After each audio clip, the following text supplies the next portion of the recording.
I'm so sorry. Can everyone hear me now? All right, great. So I was just saying that I want to briefly address the devastation that we witness and continue to witness in Israel. And while international politics, again, is beyond our jurisdiction, we do represent an international district, a district of many religions, of political associations, and beliefs. And so many in our district are in anguish right now, and we can all come together as humanitarians to grieve for the lives lost and for those who are forever changed. Moments like this not only test our mettle, but they do affect and test our hope for a shared and peaceful future. So to anyone who's affected or who needs any kind of support, do not hesitate to reach out to me and to Manhattan Community Board 6. And while we're a local entity, it is my hope that we lead as members of this board and on behalf of our communities, change that hopefully makes this world at least a little bit brighter. So with that, my name is Kyle Biden. I'm the chair of Manhattan Community Board 6, and welcome to everyone to the October 11, 2023 full board meeting.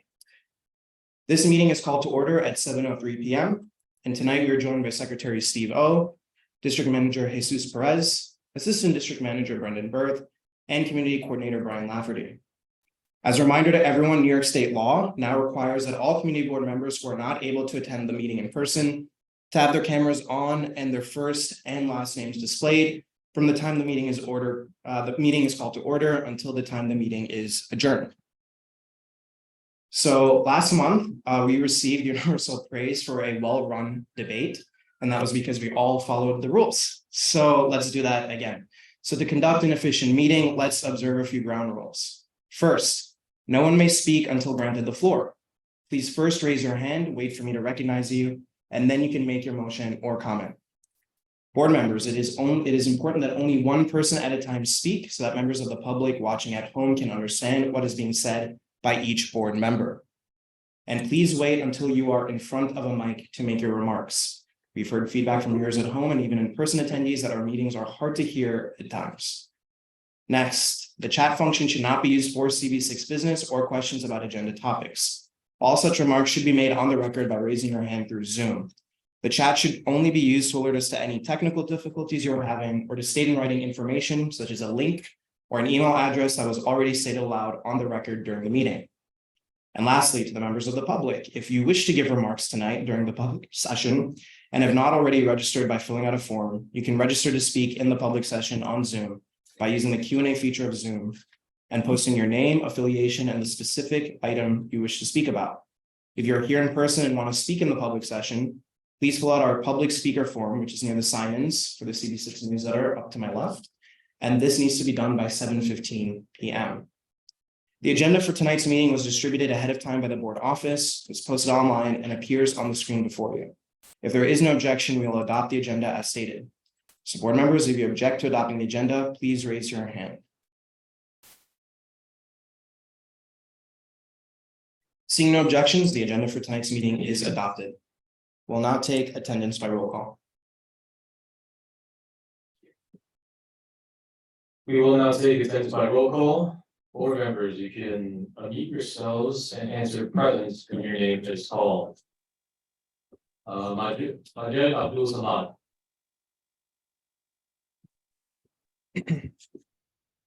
Winnet Appeal. Kyle Tide. Yo. Neil Barclay. Present. Martin Barrett. Here. Ellie Barroso. Present. Claire Brennan. Jim Collins. Here. John DeDerico. Present. Stu Desser. Present. Michael Devereaux. Beatrice Disman. Present. Barrett Friedman. Present. Jason Bromwitz. Bert Goldberg. Present. Gerald Jones. Paige Judge. Present. Rubel Kakad. John Keller. Nadeem Kalani. Present. Abigail Gruzmark. Sandra Lethoff. Here. Jason Lippman.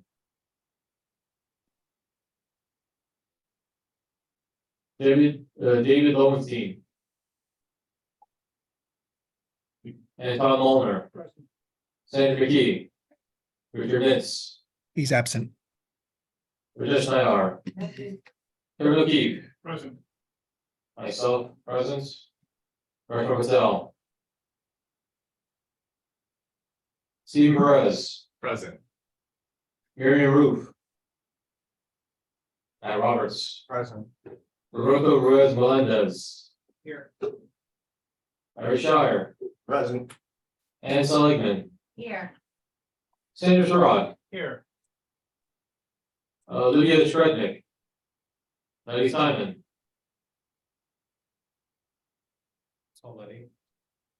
Letty? I see her online. Present. Can you hear me now? I'll work for you as president. I do hear you. Okay. Susan Steinberg. Mark Thompson. Present. Gabriel Turzo. Brian Van Nieuwenhoven. Present. Gary Weinstein. Present. Matthew Whitetrow. R. Wong. David Zaidi. Present. With 35 in, we have 4. All right, thank you, Stephen. I've asked all of our elected officials to send over their reports ahead of time so that we can compile. You can find all of the reports that were submitted on the CB6 website, and the links to the reports was disseminated ahead of time to all board members and the general public, and for your convenience can be found in the chat on Zoom for those attending on Zoom. Anyone attending the meeting in person can find it by going to our website's page for full board meetings.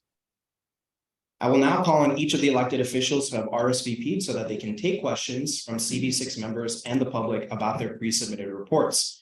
If anyone is in attendance that did not RSVP, please flag yourself at the end of the list. Each elected official will have 1 minute to field questions. If there are no questions, we will move to the next elected official on our list. If an elected official has a time-sensitive matter to report on that didn't make it into their pre-submitted report, they will have 3 minutes to do so. During this part of the meeting, we will also hear from government agency reps who have requested to address the board tonight. So, right on time, first Assembly Member Alex Morris. Where do you want me to go? Yeah. Right there? Yeah. Hi, everyone.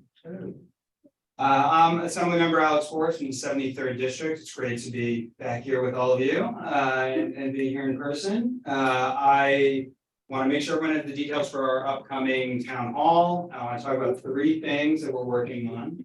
But before any of that, I want to just acknowledge what a horrific attack and tragedy we saw this weekend. I was actually in Israel about 8 months ago at Kfar Aza. That's the last 2 days. I played basketball with kids on the basketball courts there. And so this is not some far away thing. There are obviously many New Yorkers and Americans that were directly affected. There are some Americans that are still being held hostage. And a lot of the past few days have been a focus on making sure that New Yorkers abroad and New Yorkers are safe. So not to dive into all of international affairs in addressing this, but there, just to share a few safety things for everyone that's here. First is the State Department has a form for any Americans in the region who need any kind of help. We've distributed that in email as well as the phone numbers. If anyone knows of anyone that needs that or might need that, please come up to me afterwards. I would love to share. The second is I've been in constant contact with the mayor, the police chief, and our local precincts on any local threats. And I want to say first that there are no known specific threats in New York. I think that's important to remember. And yet, when there have been flare-ups of violence previously, there have often been attacks and violence here in New York. And so I was on the phone with our precincts on Saturday as events were unfolding.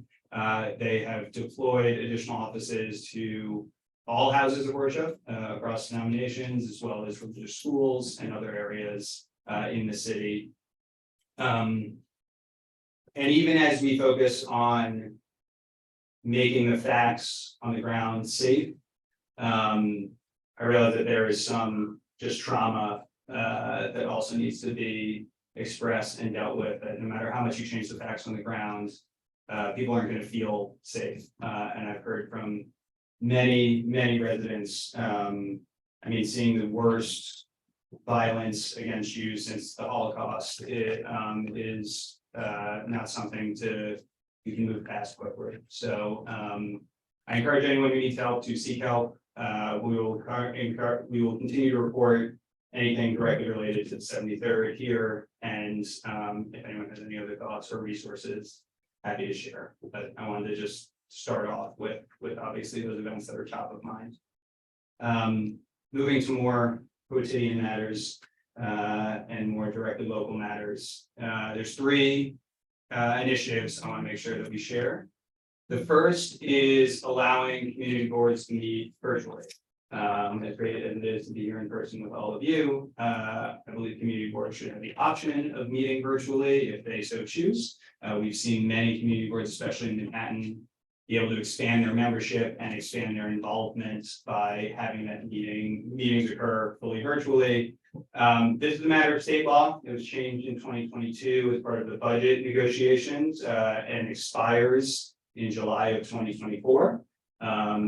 Pending a report on the effectiveness of allowing hybrid meetings generally, that has to be filed by January 1st. There are going to be big debates in the legislature about how far we should allow for virtual meetings. It's a different issue in New York City than it is upstate. There are many thoughts about, school boards or other and public bodies and the requirements to meet in person.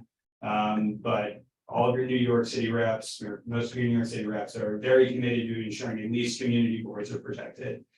So Senator Skoufis, who chairs the relevant committee in the Senate, has a bill to allow all public bodies to meet open. I don't think that is going to pass this year, but that is a proposal. Assemblymember Tony Simone has one that allows many to meet open. Again, I generally would support that. I don't know that it will, but if that's the route, that's great. I have introduced a bill specifically on community boards to allow community boards to meet virtually if they so choose. And I don't strongly have a preference between my bill or any of the other bills, but I do have a preference on getting a bill passed that does that. And so I will very much be fighting for some option to pass in this coming session. So that's the first I want to talk about. The second. The second is on moped registration. So many of you may have seen that my office compiled a report on e-bikes and on mopeds. It took 2,000 lines of code and about 4 months of work to produce for the first time statistics on the relative rates of safety. And I don't want to take our time talking about all of that, but I do want to point out that one of the things we found was that although by law, mopeds have to be registered in New York City, right? That is a requirement already. You have to be licensed and registered. I want everyone to just for a moment think about how many mopeds exist in New York City. The number that are registered is less than 5,000. And just in case anyone has doubts about how many exist here, NYPD has already seized 8,600 this year alone. So that is ridiculous. And there's no point in having laws that end up not being enforced or end up being enforced in sporadic ways.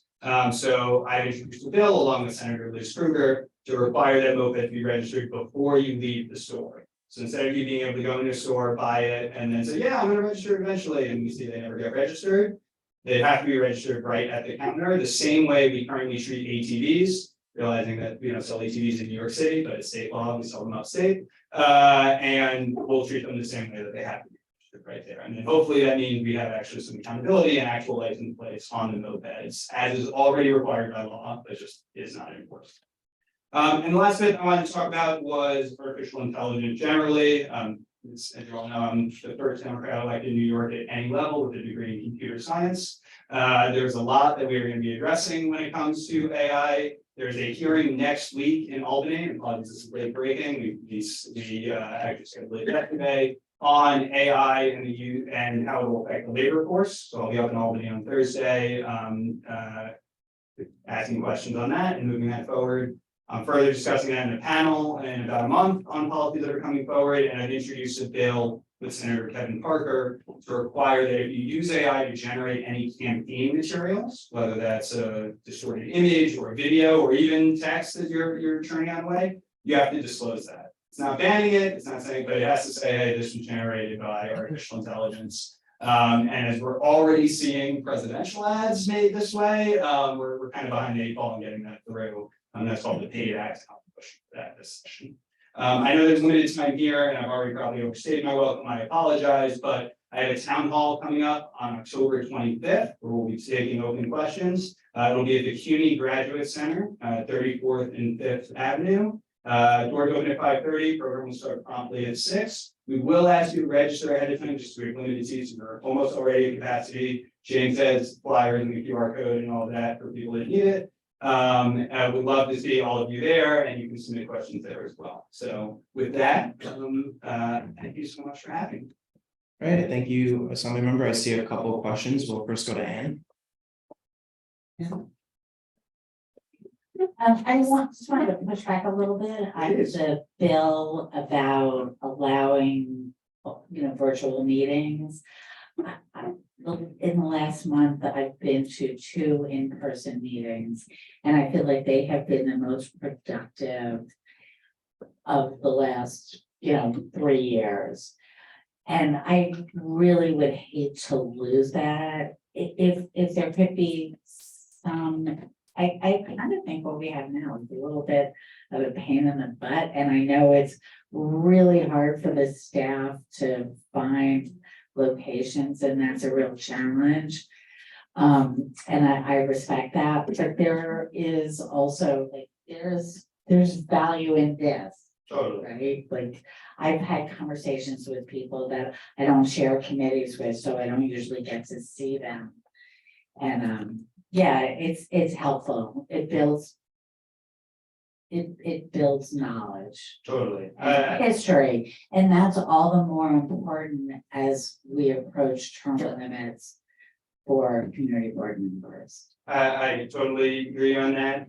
I go up and down to Albany every day, so I know the value of being in person. I think community boards should have the choice. And I think in certain areas, you've seen that allowing virtual has allowed many more people with kids to participate that otherwise might not be able to. So I don't want to force any community board to meet virtually. I also don't want to force any to not have that option. So this is about providing the option for community boards to choose. Thank you. We'll now go to Jim.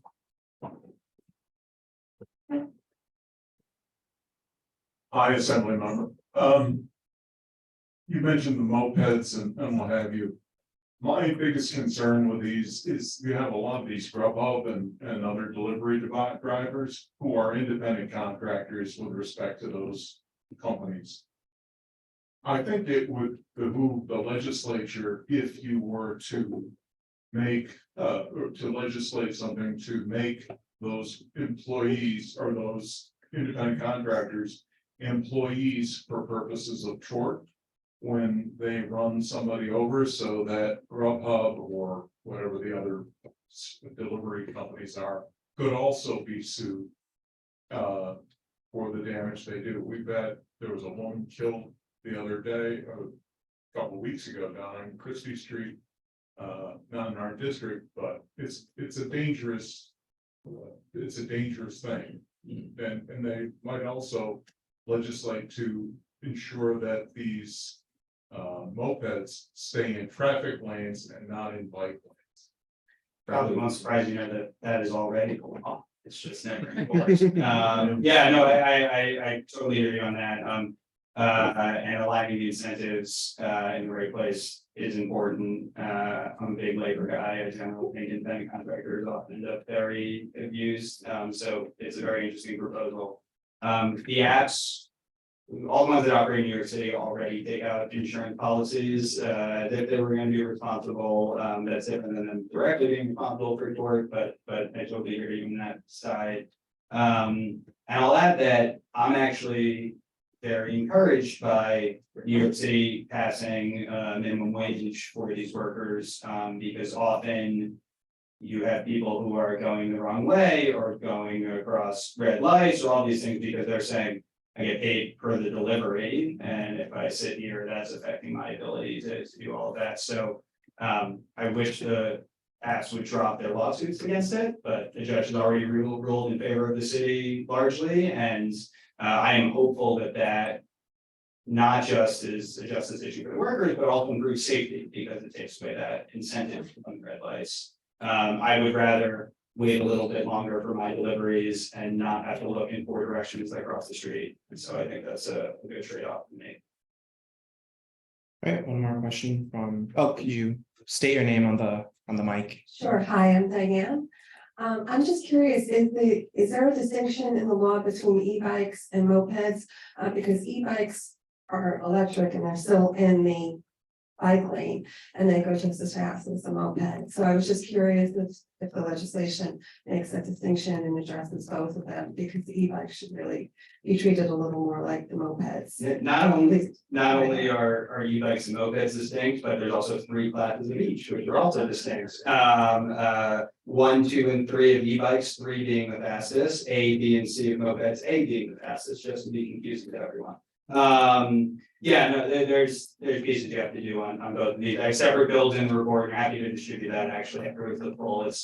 It's 15 pages, 3 of which are conclusions and 12 of which are methodology. I went very dorky on this one, but I'd love for anyone to read the 3 pages, and if you really want to read this, well, I'll go for that too. But there's other bills in that report around e-bikes specifically, especially around changing the data so we have better reporting and about requiring sort of safety courses for e-bike workers as well, but. Yeah. Thank you. And could you state your name again for the record for, Diane Barrett. and are you with an organization or just public? Yes. All right. Perfect. Resident of the district. Perfect, welcome. All right, we'll next go to Rupal. Just a quick question, any of the bills that you talked about that you sponsored or written, do they also include all of the e-bikes and mopeds and whatnot on the sidewalk itself? Because that's also turning out to be a big issue these days, them just on the sidewalk, not even on the bike lane or the road, but the sidewalk. Again, that is already law. They are not allowed to be on the sidewalk. Normal bikes are not allowed to be on the sidewalk. I used to be a very avid bicyclist myself, and then I would sit by a car, and I haven't biked in a while. My dad used to bike to and from work every day and just sit by a car. But you know what we did? We went the right way. We didn't run red lights. We didn't ride on the sidewalk like the way most do. And so yeah, those who are endangering other citizens, I mean, there needs to be more enforcement there. My mom has multiple sclerosis, like she can't dodge people on the sidewalk that are moving at 20 miles an hour. So yeah, sometimes legislation is the right way to go about it. Sometimes legislation is there and it's about how we can work with enforcement and community partners. And I think that's where we're at on the sidewalk, but I'm open to any ideas. All right, can we go to Miriam and then we'll go to Brian. Just thinking about the sidewalks and other ideas, when I first started writing here, I didn't know that it was illegal for me to be on the sidewalks on a bike until I took a class of just how to ride the streets of New York and survive. So an outreach campaign just with signs, before you even enforce them, I think might make a little difference. And something in relation to what happened in Israel, this also affects the Muslim community. And I've seen your Islamophobia the last few days and I have my entire life, and it's been really traumatizing for us too. And so it's just really hurtful. And no one agrees with what happened, but the impact of 9/11 and what happened to the Muslim communities, like we're also dealing with a lot. And someone said something to me a few days ago, telling me to look in the mirror and kill myself, and I'm so sorry. it was just like what is happening here, so I just want to make sure that you all don't forget us, because we're also impacted and there's decades of history So, There's millennia of history. yeah, that's it, it's just something I wanted to get, this was supposed to be about. Sorry. I agree with the outreach campaign, but to your, I am so sorry that someone said that to you, that is horrific. And absolutely, I was not, we're sending resources out to all houses of worship. The trauma is affecting many people. This was an attack by a horrible terrorist organization. This was not an attack by Muslims or by Palestinians. This was an attack by Hamas. And we should call out that horrific aspect that it was, and we should also call out people who are being bigoted in response to that as well. This is not going to be an easy next stretch, and it's important for all of us to be careful with our words and quite careful on what we're advocating for, how we're advocating for it, and realizing that all of our neighbors are struggling and suffering. All right, we'll go to Brian. I just wanted to Brian. circle, well, I want to circle back around to the issue of these various vehicular interactions of bicycles and mopeds and whatnot. We've gone over this a lot in our transportation committee, and it isn't a creative solution for safety purposes to try to have faster traffic, trying to use bike lanes and sidewalks to do their business, because that's just unworkable. Like, there's too many of these unsafe interactions. And it's good that that stuff remains illegal. But we have an environment where mopeds in particular have an obligation to use traffic lanes in the city. And they're out there dodging garbage trucks and tractor trailers and these gigantic SUVs that have absolutely no restrictions on the road, but are essentially trucks. And there is responsibility by the city's community and the city's police department to introduce designs and enforcement.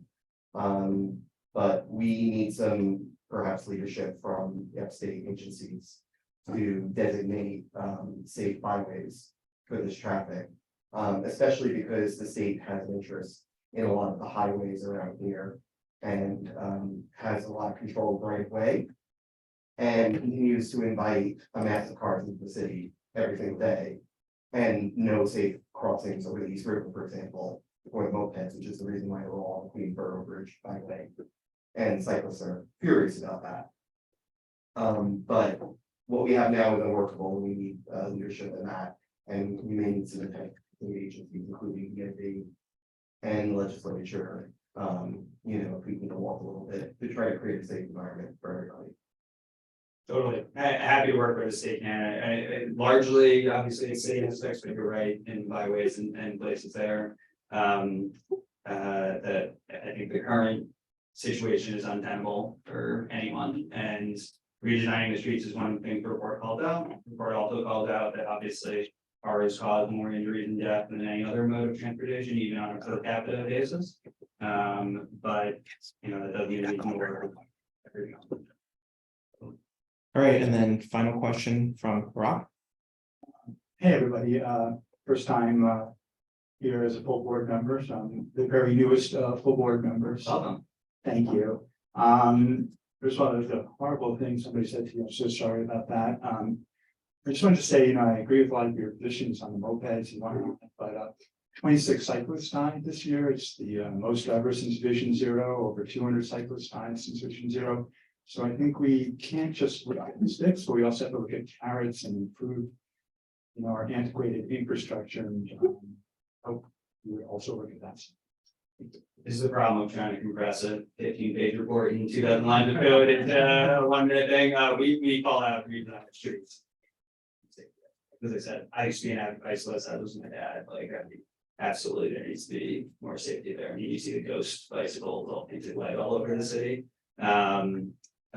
Yes, all of these vehicle interactions are ones that are going against the goal of Vision Zero. All right, thank you very much, Assemblymember. Thank you so Peterson. much.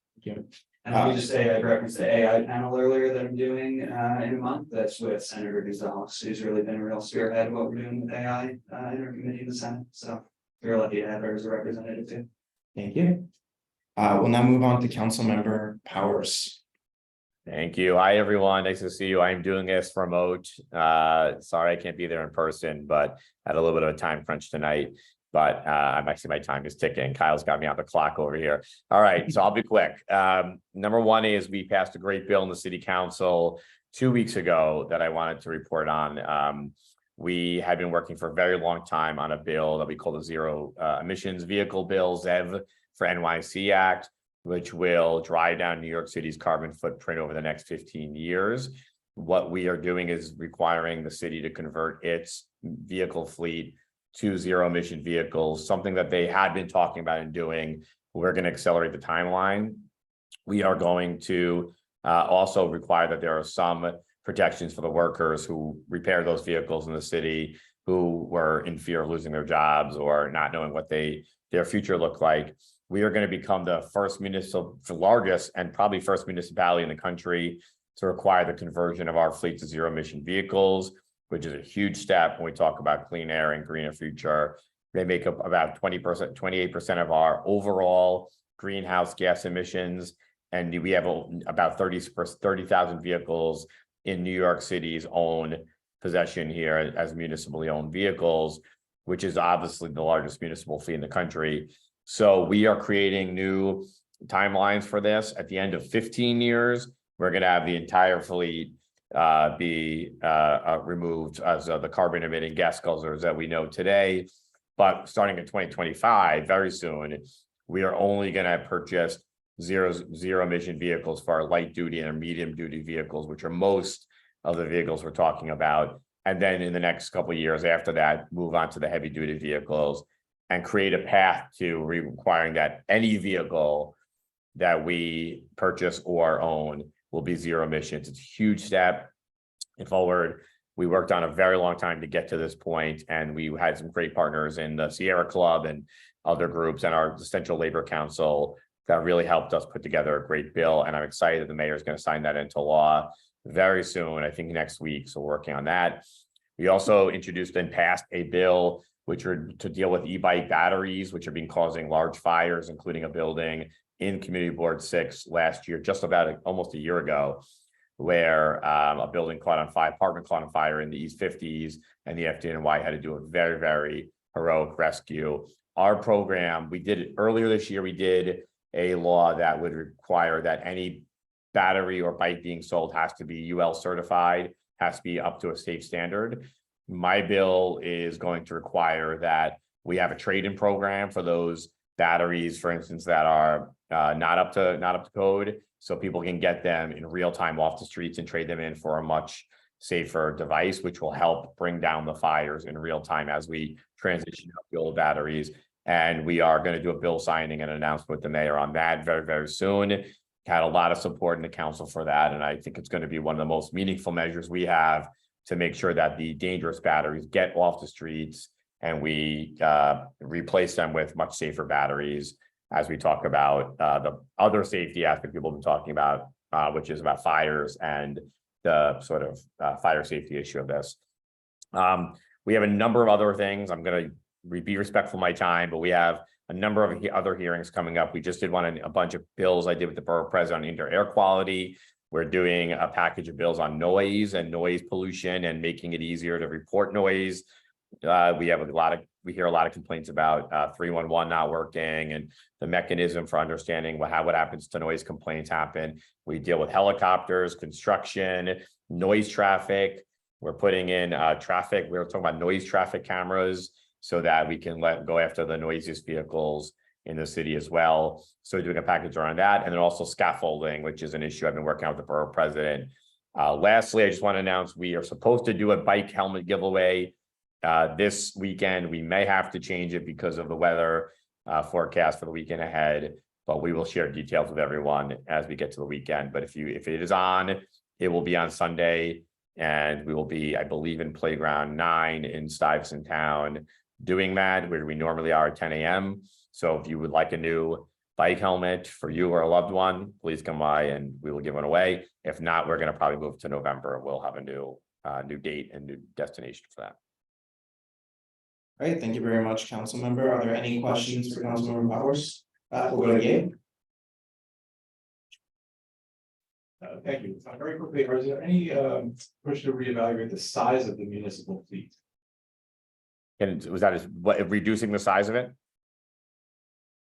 Yes. Oh, yeah. Our bill doesn't handle that. Certainly, if we're talking about emissions and we're talking about, so our bill could handle that. For instance, it could require, as they're converting, to look at the actual fleet itself and perhaps downsize it. I would certainly like to, I think it's always a good idea to look at, everything from like sort of the personal vehicles that are being used to the agency vehicles that are being used that are owned by the city, to look at ways to reduce them, either their usage overall or to reduce the entire fleet. Our bill doesn't distinctly deal with that. I think it could be in a tool to downsizing, but something I'm always interested in. And certainly in certain agencies, they've tried to downsize their fleet to be more conscious of the impact that those vehicles have on a number of things, including emissions. All right, move to Anne. Hi, Keith. My question is about the same bill, which is, zero emissions are not actually zero emissions. They're just the emissions are someplace else, right? Because the electricity that is powering them. So do you know if there are any bills in the city, state that require where the electricity is coming from to power those vehicles? No, I don't know of any. I'm not sure there's one in the city council. The state, I could probably defer to my state colleagues to speak about. We don't have bills that determine where the electricity should come from. One of the things that we are seeing as an impediment to, especially conversion to personal use electric vehicles, is the infrastructure and availability of that. I know that the DOT has been rolling out some street side charging stations. I do think there's possibility for, as we convert our entire fleet, to offer some of those charging stations to folks to use when the off hours, or look at ways to make that available to the public, because we do, I hear your point, but we still want to get those, those traditional vehicles off the road and replace them with electric vehicles. We need to make a rapid investment in the infrastructure to do that, because that's when I talk to people about them wanting to buy an electric vehicle and convert, and it's conversion. It's people who have a vehicle already and want to convert. One of the biggest impediments is, where am I going to charge it? And so we don't have bills around where the electricity comes from, but there's a lot of discussion about the infrastructure. All right, thank you very much, Keith. Seeing no further questions. Thank you I very much. I just want to give one shout out to the Community Board 6 staff, because at 4 p.m. I saw them today walking out. We're in the same building, walking over to get ready and set up. So they are putting in a very long night tonight. I want to give them a very special shout out. Yes. Give them a raise. Next up we have- Tell the city to raise our budget, then they can. I'll work on it. Next, we have Senator Christine Gonzalez. You just go up to the mic. Hi, everyone. My name is Christine Gonzalez. I'm the state senator for this district. It's really good to see some familiar faces and some new ones, and some new board members as well. So welcome to the board. For those who I may be meeting for the first time, I was seeing another familiar face. I cover this part of Manhattan, down to 14th Street, and then up to where the UN is about, as well as parts of Western Queens and Northern Brooklyn. And I want to start tonight really centering, of course, what has been happening in the news. We have a really unique district where we have a large Muslim and Palestinian population in one part of our district, but also a lot of Jewish constituents as well. And we represent, so many constituents who have been directly affected by this crisis. And so I wanted, of course, to start by saying that, at least from our office, we have explicitly condemned Hamas and the terrorist attack and the brutality that you've seen. I have not been a part of any rallies or the promotion of them. But as someone who has actually traveled to Israel and parts of Palestine myself, who has actually spent time there talking to people on both sides who have been working for years for peace, where my heart is, and I know where all of your hearts are, is knowing that this is a massive step back to all of those folks who've been working towards it. And so where our, priority is making sure that we're helping any of you. If you have family members who are affected, please come. There are ways to make sure that they're okay working across levels of government, our federal government, but also ensuring that humanity is centered and that we're reducing and calling for an end to any innocent civilian lives that are being lost. That is a humanitarian crisis. So I do appreciate the comments that were said earlier today. With that, as a reminder, please reach out to our office. We're right by Grand Central. We're on 43rd and 2nd Avenue. We're here anytime. And we've been very busy. So switching gears a little into some of the things that we've been working on. I have in the last month, we've been doing a lot of backpack giveaways. I saw folks at Strauss houses recently as well, being out in the community, and we'll be having going forward a shredding event with Assemblymember Epstein's office. We'll also be working on another backpack giveaway at Strauss Houses Family Day. So there are a few opportunities to also come find us in person if you're not in need of immediate help and want to come see us in the office in person as well. I also wanted to talk about, the work we've been doing this month in our own district. It's Domestic Violence Awareness Month. We went to one of our workforce development centers and are looking at ways to support that center and others. And so I wanted to highlight the work that's being done right here in this district to support people who are directly affected by domestic violence. I'm seeing my time is up, so I'm going to wrap it up very quickly. You heard from Assemblymember Alex Flores, as chair of Internet Technology. I've been working a lot on AI policy. So today I sat on a panel with Senator Gillibrand, and we talked about the future of policy and regulation across levels of government. So we're going to be doing a lot of work there in addition to the next panel coming up. We also had our bill on cybersecurity infrastructure just signed by the governor. So we're making sure that all of your data through this committee is protected and that we're doing the absolute best we can in New York State to ensure that every New Yorker can trust that we're hardening our platforms with emerging technologies that pose serious cybersecurity threats as we see a rise in ransomware attacks. So we're hard at work there. And the last thing I want to call out, and again, I will wrap up very quickly, is after rallying with Assemblymember Epstein and Congressman Nadler around New York Eye and Ear Infirmary, we're also really concerned to hear about the potential closing of our 16th Street location in Beth Israel. So we've been working across offices there, and we'll definitely be needing all of you to have your voices heard in that process, and ensure that we're getting the level of care and health access that we need for this side of the district. So with that, happy to take questions on what we've been working on, legislation, anything going on in this, and more. Thank you, Senator. Are there any questions for the senator? Just a suggestion, you heard Assemblymember Boris discussing the bill regarding community boards and their ability to meet online. It is the official position of this board that we are in support of this bill. Hopefully, if a version makes its way in the Senate, you will consider supporting it. It was on the list of things, other updates I had, but didn't want to get into. I already read. I absolutely support that. I appreciate you guys, I know your office is around the corner where we are too, but this has made it so much easier, the hybrid option for folks who can't come in person, go in person. As someone who represents 3 boroughs, I'm like, we need more of that. All right, are there any other questions online or? I'm gonna take that as I was pretty thorough about. Yes, very thorough. Just so we like. I mean, I have another item that I cut off the list. We're also revisiting our helicopter and seaplane bill. And so we met with Stop the Drop.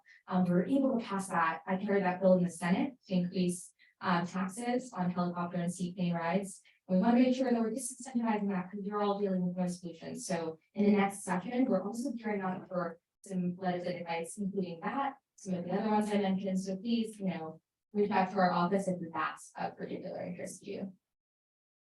Cool. Oh, I see you. All right, can we, yeah, Russell? Um. Oh, yeah, please. Thank you. If we are tonight discussing our budget request, our district needs statement, and our top priority is for more affordable housing in this district, and there was money in the state budget for that was allocated, and we wanted to know how that's being divided between different districts, what's the status of that, and we haven't been able to find that information. And so if that's something your office can look into, because when we've been making this request for a long time before you were this, For nothing on affordable housing? yeah, on affordable housing, and where the money that was allocated for additional affordable housing, it was a priority in the state budget as well as the city budget, and we want to know if that's actually been put into place. Yeah, I think that's a great point. I can track down like what year, what budget, we're talking about to see where the money has or hasn't been allocated, but haven't been a large part of what we've been working on this year. And what I can say is also what we found is what we consider affordable or money to fund affordable housing projects. Money isn't enough, but we need to, when we say affordable, redefine that as well. To deeply, truly affordable housing. Because some of those affordable housing units that have come online in mixed use buildings are affordable for who? Not many of us, honestly, in the city. So we're really, we've been focused on that in addition to, and I know I've been here virtually while we were in session in Albany this year talking about it, but other bills like the cause eviction that ensure that our rent is essentially capped at the end of our lease. To keep housing affordable. That is, Maybe we'll send you an email with the exact information. please do.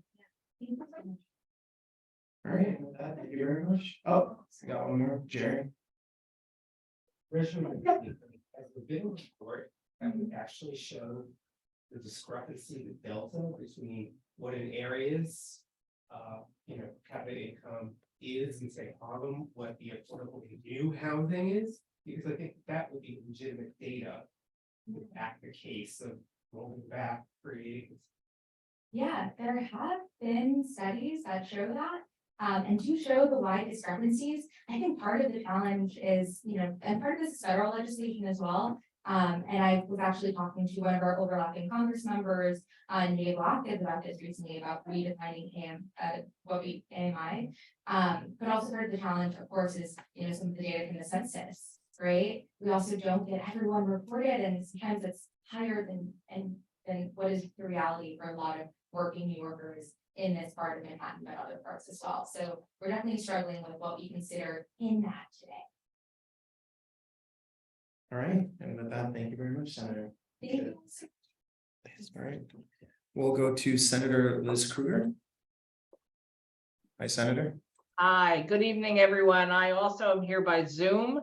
But Justin Flagg from my office is there with you in the audience, but he let me use his time tonight. So thank you, Justin. I think everybody probably received my most recent mailing, which was updates on the legislation we passed in the state legislature this year that I either sponsored or co-sponsored and was very proud of working on. I think we actually did some very important work. I'm still trying to push the governor to sign some of my bills that I'm not sure she is going to, and we will see. I work constantly with my colleagues who are here tonight, Alex Borres, Kristen Gonzalez, Keith Powers.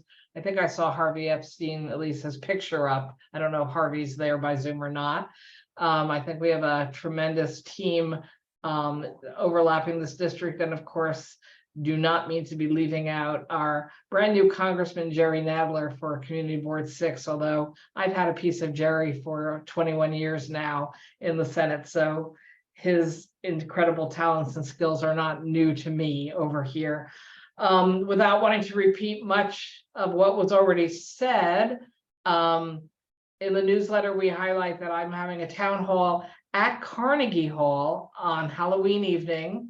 For those of you who are not out trick-or-treating with your children, we will have some candy. but we will also be talking about serious issues with the District Attorney Bragg, with my Environmental Conservation Committee Chair, Senator Pete Harcum from Westchester, and with the Executive Director of ANHD, specifically around affordable housing. So we'll be addressing crime, affordable housing, and the environment, and also the Equal Rights Amendment, which was sponsored by me and will come to the public for a ballot vote in a year.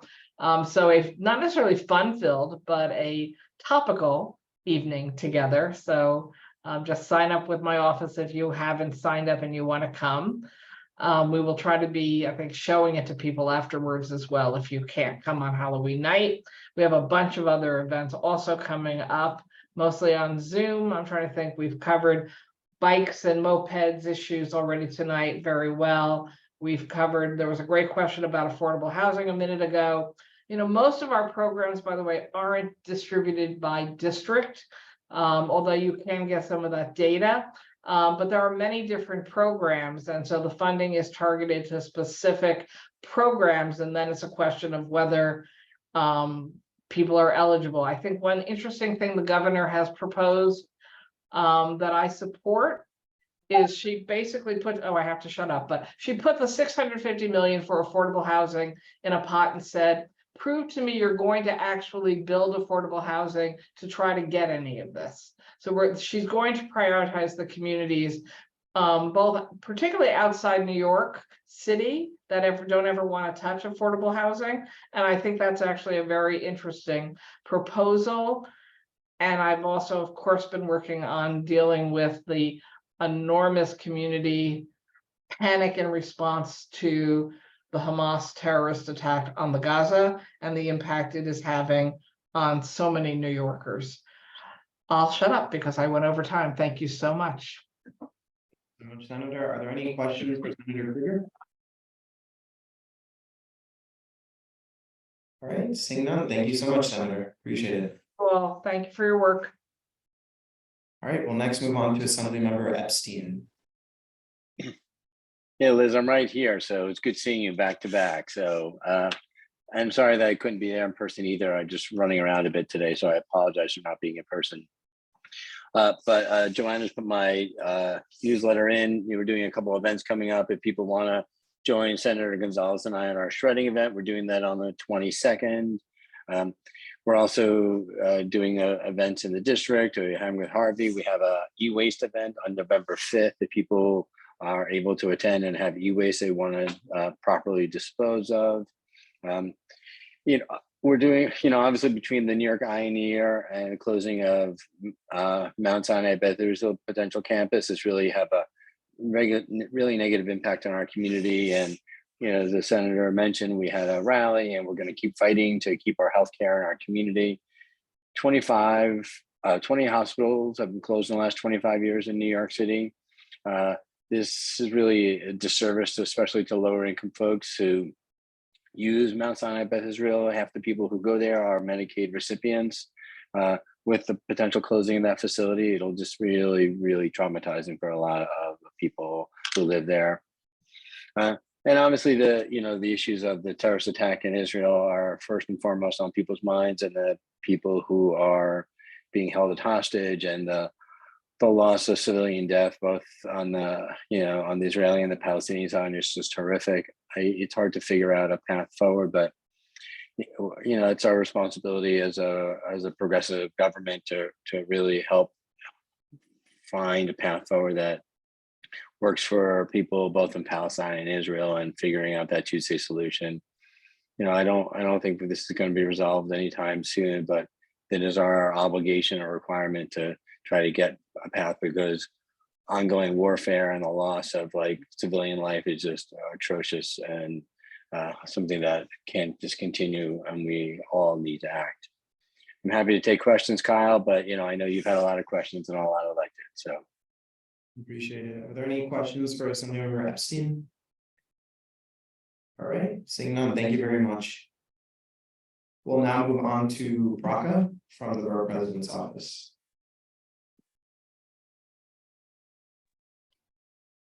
Hi, everyone. I won't go over too much of what's in the notes. But I just want to quickly mention to take a look at those because we've done a few very good events recently. Both the MWB Contractors Fair, which was today, and an immigration rights panel last week. And then coming up, like we said, just take a look at our Latino in Tech event, and our Manhattan Day of Action, and our leadership training series. We also want to remind folks to get boosted because COVID cases are still at an elevated level, and information for finding a booster shot is also in our notes. And then finally, I do want to underscore what some of the previous officials have said, and let the Jewish community know that our office is with you in this time. It's a really difficult time for many different people right now. And as you know, the borough president has deep personal ties to Israel, as do many in this community, and the city at large. He hosted a vigil on Sunday with Congressman Espaillat, and he continues to forcefully condemn the terrorist and heinous actions of Hamas. Across the city, members of the Jewish community have acutely felt this pain, grieving and fearing for their loved ones abroad, as well as their own safety. And our office is working closely with the NYPD to monitor and ensure the safety of our community at this horrific time, as well as any other communities that may be at increased risk right now. So thank you all, and I'm happy to take any questions. Yeah, thank you, Rafa. Are there any questions for the borough president's office? All right, seeing none, thank you very much, Rafa. Thank you. Move on to Eric from District Attorney Bragg's office. Hi, everyone. Thanks so much. Great seeing everyone tonight. I hope everyone's doing well. Did not submit a report this month because there's not much in the newsletter that I wanted to go over today, though I did send a link to the newsletter to Brendan before the meeting. So encourage everyone to check it out. It has some updates on some recent indictments or sentencing announcements that we recently put out, particularly relating to train safety. I know that there was 2 instances where individuals were pushed into the subway tracks. So there's an update on those included in the newsletter. One thing that I did want to mention, however, that's not included in the newsletter is highlighting some of our work to address gun violence, but also specifically ghost guns. I think that this is an issue that impacts all New Yorkers. I wouldn't say that it's necessarily something that is prevalent throughout CB6, but again, I think that we strongly believe gun violence knows no boundaries and does not discriminate. So particularly wanted to emphasize our work through our Ghost Guns initiative, which began in 2020. It was in collaboration with the NYPD's Intelligence and Counterterrorism Bureau. We recently actually had a press conference and announced a product of that initiative, specifically a case that is pursuant to a long-term investigation, and it's actually an ongoing investigation still, which resulted in the arrest of 3 individuals, including 2 minors, and the recovery of multiple 3D printed firearms at an East Harlem daycare, in which we found different parts for ghost guns, equipment to manufacture ghost guns, and we know that that incident got a lot of press. So we put out a full press release on that as well, and we also met with Mayor Adams, the police commissioner, and other city agencies to discuss this further. I think that again, this highlights just generally how successful the initiative has been and the partnership with PD, producing a recovery of over 60 ghost guns and other firearms, over 90 ghost gun parts. And we think that this is a big step in the effort to keep our city safe, particularly, again, relating to something that is, so closely hits home and impacts everyone throughout the borough. So happy to take any questions on that or explain anything further, but I think that's all I have. So hope all is well. Thanks. Thank you, Eric. Are there any questions from the district attorney's office? I see one from Jim. Hi, Eric. Just one thought. Has the DA or someone in the legislature thought of registering the 3D printers that are used to make the ghost guns so that they're licensed and tracked within the state?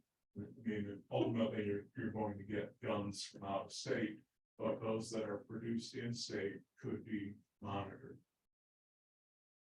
Yeah, so there's certainly a few things that we've done with support of the legislature and through bills that we've actually supported. Some of them that come to mind include for instance, making sure that not only is the manufacturing and sale of ghost guns illegal and a crime, but also that the exchanging of the blueprints for those parts and for those firearms are also legal. I know that we've also worked on trying to incorporate some kind of micro stamping technology into the blueprints. I believe in partnership with Senator Hoyleman, which I know is more on the west side, but other legislators have supported this as well. I'm sure that there's more that we're doing in collaboration with the state legislature and also with the city, but we would be happy to bring that back and look into it further. All right, thank you very much, Eric. Seeing no further questions, I hope you have a great night. We'll next move on to Evelyn from Comptroller Lander's office.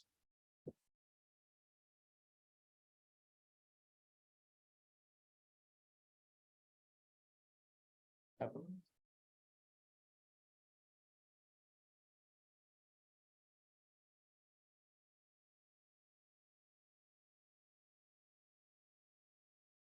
Great, while we wait for Evelyn, I'll move on to Robin Force. I don't think she's here. Hi, good evening, everyone. Thank you, Kyle. Great to see everybody. I have a couple of brief updates. Everybody knows, I think, how the mayor feels about rats. And rats continue to be front of mind. And today,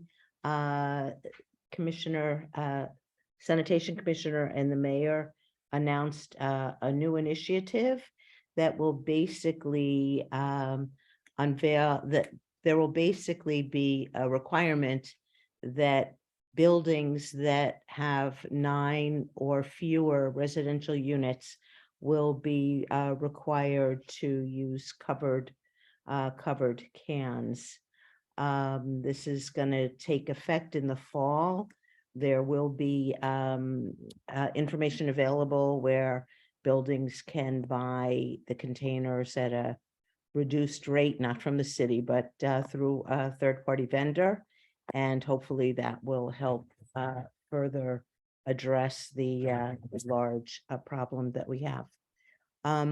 Also, New York in a first under Mayor Adams and New York City Health and Hospitals launched a program which provides abortion access through a telehealth system through virtual express care.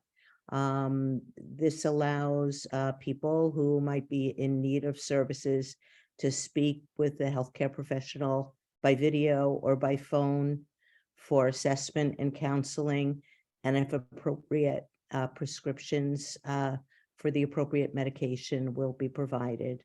I think it's a wonderful service for women who need this, and taking the lead on that. Finally, I don't think I mentioned this to you at our last meeting, but the mayor announced a program where you can communicate directly with him. It's called Text with Eric. And he said, as he says, hit me up, New York. So there is a cell phone number. You can sign up and actually communicate, if not with the mayor directly, with mayor staff. You can communicate a problem. You can express an opinion about something you like, something you don't like, and you will hear back. I tried the number myself. It actually works. So I will provide that if anybody is interested. It is 917-909-2288. In the words of Koch, how am I doing? It's a text way to check in and try to get information and express your opinion. So check it out. 917-909-2288. Thank you. I heard the buzzer. Any questions? Thank you, Robin. Are there any questions for the mayor's office? All right, seeing none, thank you so much. Great. Thank you, Kyle. Take care. All right, we'll go to Hannah from Representative Nadler's office. Hi, everyone. I'm Hannah Wienerman. I'm the acting liaison for CB6. So if you have any questions or concerns, I just want to give out my email so you can email me directly. It's Hannah, my first name dot last name. So it's hannah.wienerman@mail.house.gov. You can read all of our updates in the newsletter that we provided, but I just wanted to reiterate that if you know anybody, you or anyone you know need to get out of Israel or Gaza, you can go both through the State Department and to submit a casework request to our website. So if you go to nadler.house.gov, when you get to the homepage, both of those forms will be the first thing that you see. So if you have any additional questions or any concerns, you can feel free to call the office, email me directly, or call us at 212-367-7350. I know the hour is kind of late, so I just wanted to leave it there and happy to answer any questions. Thank you very much, Hannah. Are there any questions for Representative Landler's office? All right, seeing none, thank you so much for joining us tonight. Thank you. All right, we'll now go to Curtis from the Public Advocate's Office. Good evening, CB6. My name is Curtis Sean, we have Rural Advocate. Williams, it is great to be here with you once again. I don't have any additional updates other than those previously submitted in our report. If you have any questions, I'm happy to answer them. I would also mention someone posed a question about the cost of living. There is a report called the True Cost of Living Report that was shared at the Fort Reeves and the Fort Foundation. It's supported and funded by the fund for the city of New York. So if you are interested in learning what the true cost of living is, it's a great 75-page document that you can read on the subway. So with that being said, are there any questions for us? Everything is in our report. Please feel free to stay in contact with us. We are continuing our Ask the Advocate monthly series, and the link to watch the Advocate and pose questions online is also found in the report. Thank you all. Have a great evening. Thank you very much, Curtis. All right, and Katie, do you want to give a report?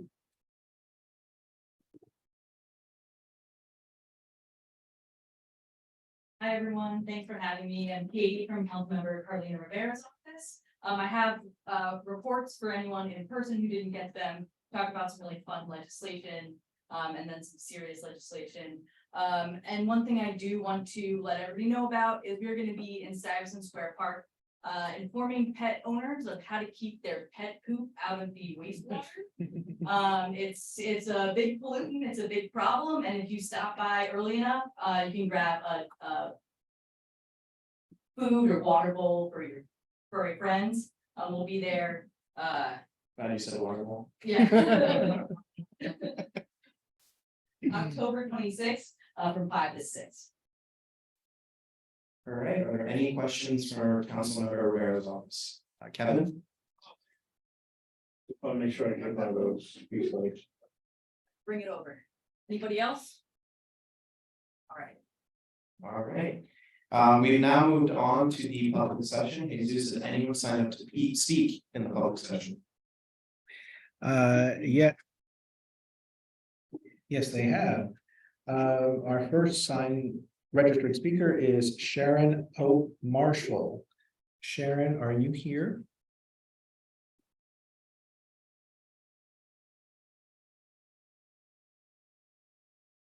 It's going twice. All right. On to the next. Brian Robinson, are you here? Going once. Going twice. All right, there must be something very good on TV on tonight. Gail Shargo, a resident of Manhattan Community District 6, wishes to speak to the board about an outdoor dining structure in our district. Gail, are you here?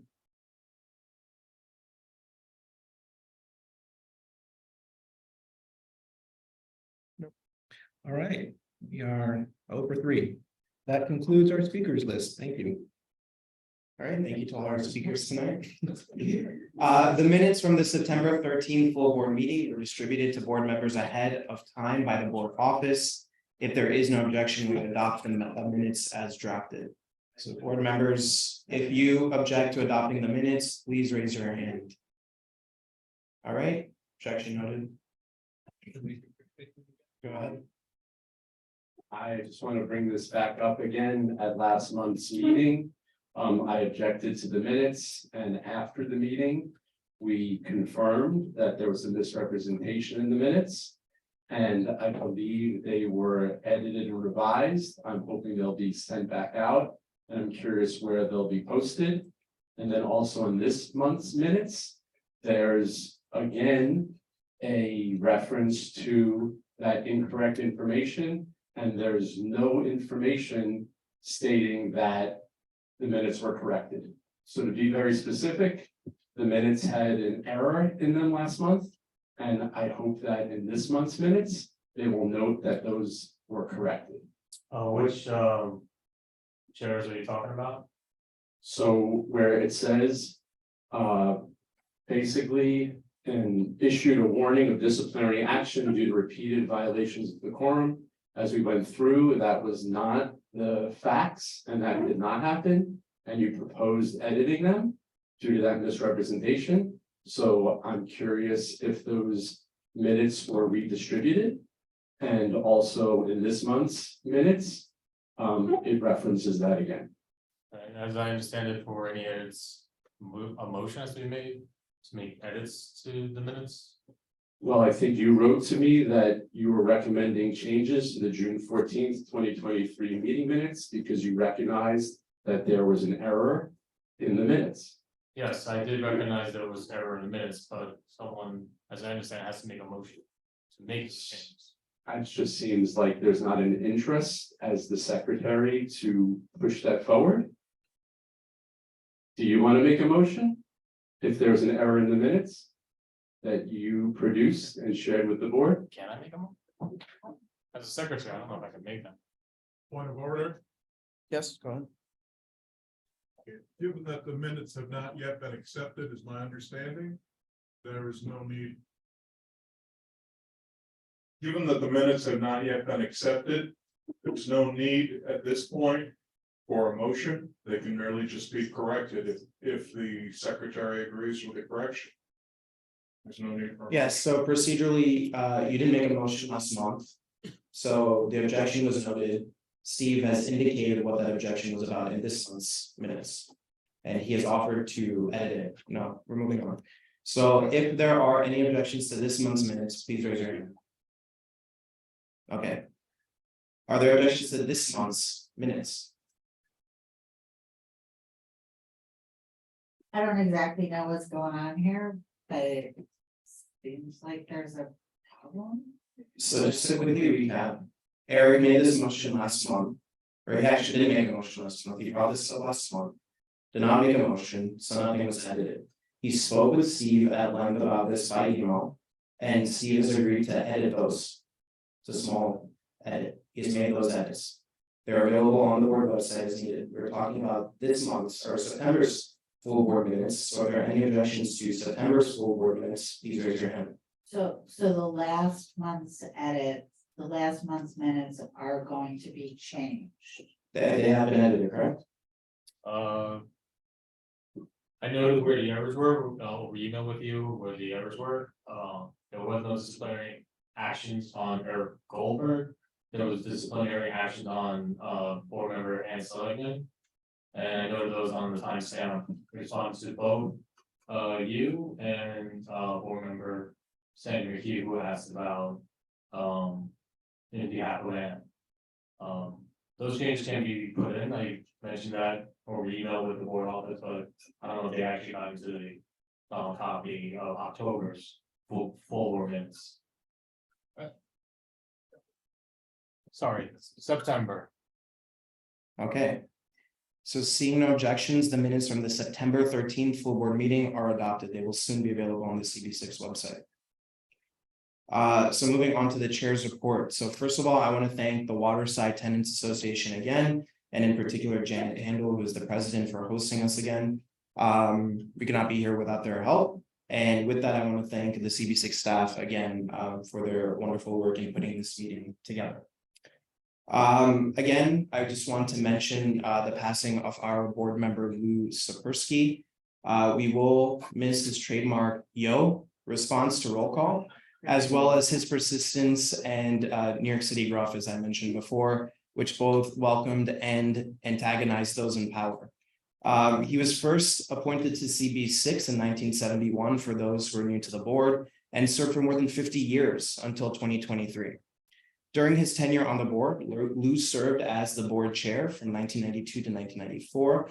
He was the chair of the Transportation Committee and served on the Environment and Parks, Land Use and Waterfront, Strategic Community Planning, and Public Safety Committees, in addition to being an advisor to all. So we will definitely miss his leadership dearly.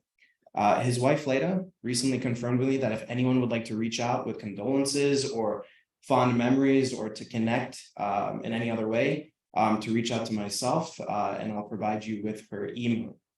She did ask to hold off on any memorial services until she and the rest of the Sapersky family are ready to do so. So once we get more information on that, I'll be sure to notify the board.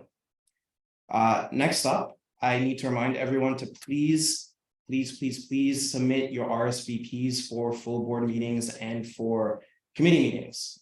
We haven't had good response from this board membership, so we need to make sure that this is top of mind. We must have a count for quorum. This is important for us obtaining space. It's also important to know who will be in person, who has an extenuating circumstance, and who can't make it for any other reason. We cannot actually activate the hybrid option unless we have a quorum in person. So your expedient response to this form is needed and required. So please, as you look forward to future committee meetings and to next full board meeting, please make sure you are responding to those emails from the board office. Next up, to enhance engagement and to respect everyone's volunteer commitment and life outside of the board, I have asked several committees to meet every other month so that meetings are more substantive and more inclusive of each of your voices and issues.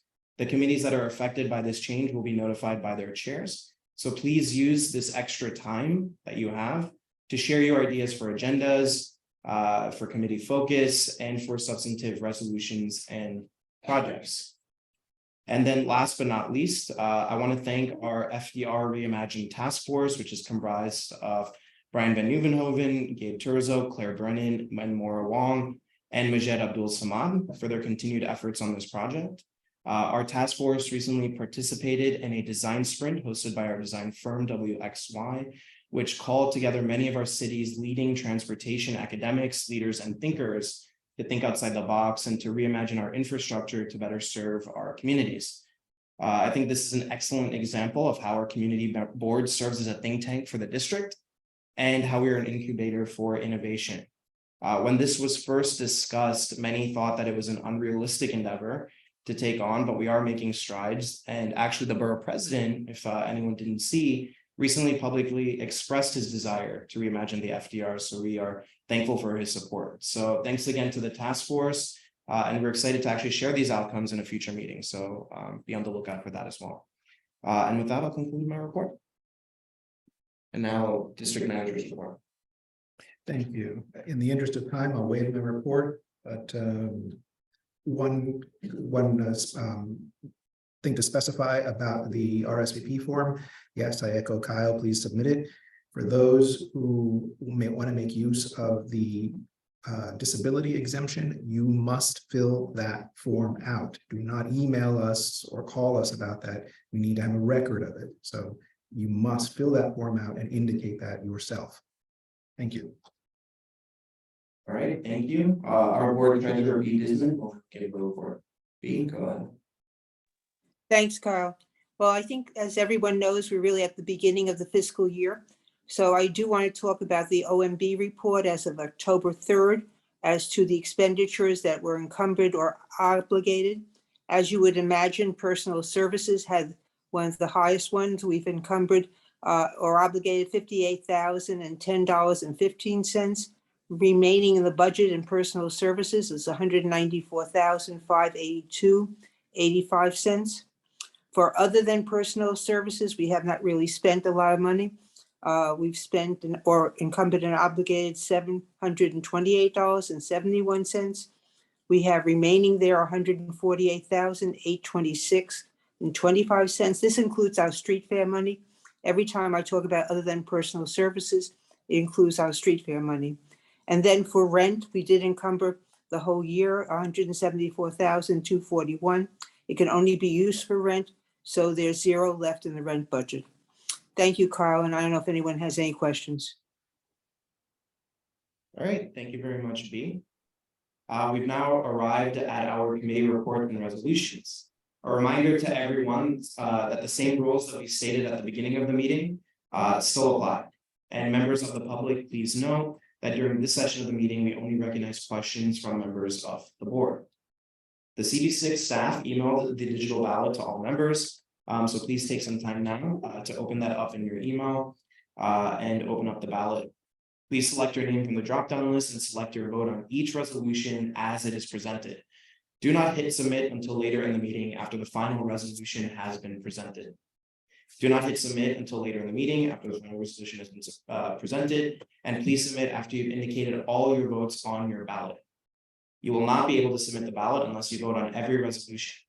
If you plan on abstaining, please select abstain, and final vote counts will be announced after the second roll call. If any part of our voting procedure is unclear, please raise your hand and we will address your question. All right, seeing none, we'll move on with the committee visitor. Oh, go ahead. Curious here, I see a couple of resolutions with respect to budget items that appear to be redundant after the overall budget is accepted. There are 2 or 3 resolutions from the Parks Committee that I believe are already included within the budget. And it would seem to me that this would be redundant. I'll discuss it, Michael. All right, what? Is there a need to? I can. Well, we'll have each committee presenting. Well, okay. All right, so first up, budget and governmental affairs, Rachel. Thank you, Kyle. And I also want to thank the office because they're only really working hard tonight. Last night, both this is in Brendan.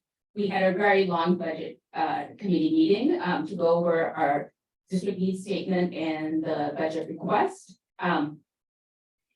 And I apologize to everybody that it came to everyone so late, but because of the timing of the meeting and the holiday, we had our meeting yesterday, and hopefully people did have time to take a look at the budget request today. Thank you to all the committee chairs who have responded, and for those who didn't, please try to for next year. And in the air table, you'll see that not only in your budget request, there's a description, which we call the blurb, and then there's the response that we get from OMB on it. And some of these end up being very dated, and especially when we're losing members who have been here for a very long time. They used to be able to tell us, oh, this is from back then, and the office is great in keeping track of it. But what we really need is each committee to really keep track of the request. And community groups are coming, I'd also advocate for them to try to come back again if something they ask for funding still hasn't been funded, and it's been a couple of years as well. Oh, okay, well, I wanted to just take a little bit of time for the new members who are here too. We have new committee members for budget as well as other community board members who are new. And when people become chair, I also ask that they talk to the prior chair about the budget request. So then we have this continuity, because we're getting to a point where even someone like myself will now be at my term limit for community boards soon. And so I want to make sure, especially as we have fewer members with a lot of seniority, that we have continuity of this as we move on. And if anyone wants to know more about the budget process, who wasn't at the meeting last night, you can watch the YouTube, or I can give you a little email that I created for it. That said, anyone have any comments on the resolution itself? All right, seeing no questions. So, yeah, Mary, go ahead. This might be more appropriate for the committees to just let you know. The resolution that we will be voting on today on the e-bike rest area. Does that need to pass before it's added to the budget? I don't remember seeing it, but I'm not sure how it works. Do you want to write on it? You're used to this one. So that particular resolution is not related to our budget requests and district needs statement. That is essentially making a statement that we would like the city to explore the possibility of using something that's actually going to be funded by a grant program from outside the city. Because it's a late addition, we wouldn't even get it in this year's, but it could be potentially an item for next year's official submission. But the resolution is a kind of a different kind of signal addressing kind of a more like current events kind of thing. And then in the longer run, that kind of facility could be something that we include in the actual district needs statement, but they don't have to worry about that for their thing tonight. Question from Marty Merritt. Not a question, statement. Yeah. The resolutions that we do over the course of the year, we don't put in budget numbers on the funding that we request is only through the budget priority process. Every committee comes up with ideas each month and they're presented.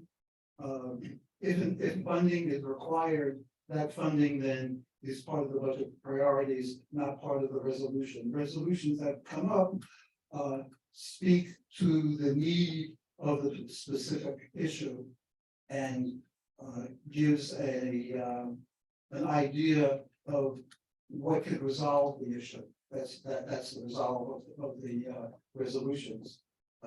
They don't. CB6 does not put in the request for dollars in that, or else every resolution that we would have a request for dollars. That's what we use the budget priorities for. Yeah, and just to give you a little more background, is the way the city budget works, under the city charter, all the community boards in the city are required to put requests for their community in. They tell us a date when office management budget wants it by, which is usually in October. What we're presenting now will go to the office management budget. And then in January, after the mayor's budget update comes in, the city budget is updated quarterly. After the January update, we'll get a response from the office management budget on our request. And oftentimes, so many of the things you'll see on the list haven't been funded, and we've requested them many times, but we continue to do that. And then we respond to them the following year and, continue to ask. And right now, we've had several parks where we finally did get some money for projects we funded. All right, I see a hand up from B. B. So I was going to call the question, Carl. Okay, there's a call to question. Is that seconded? Seconded by Marty Barrett. All right, so please go to your digital ballot and mark your vote for 1A and do not hit submit yet.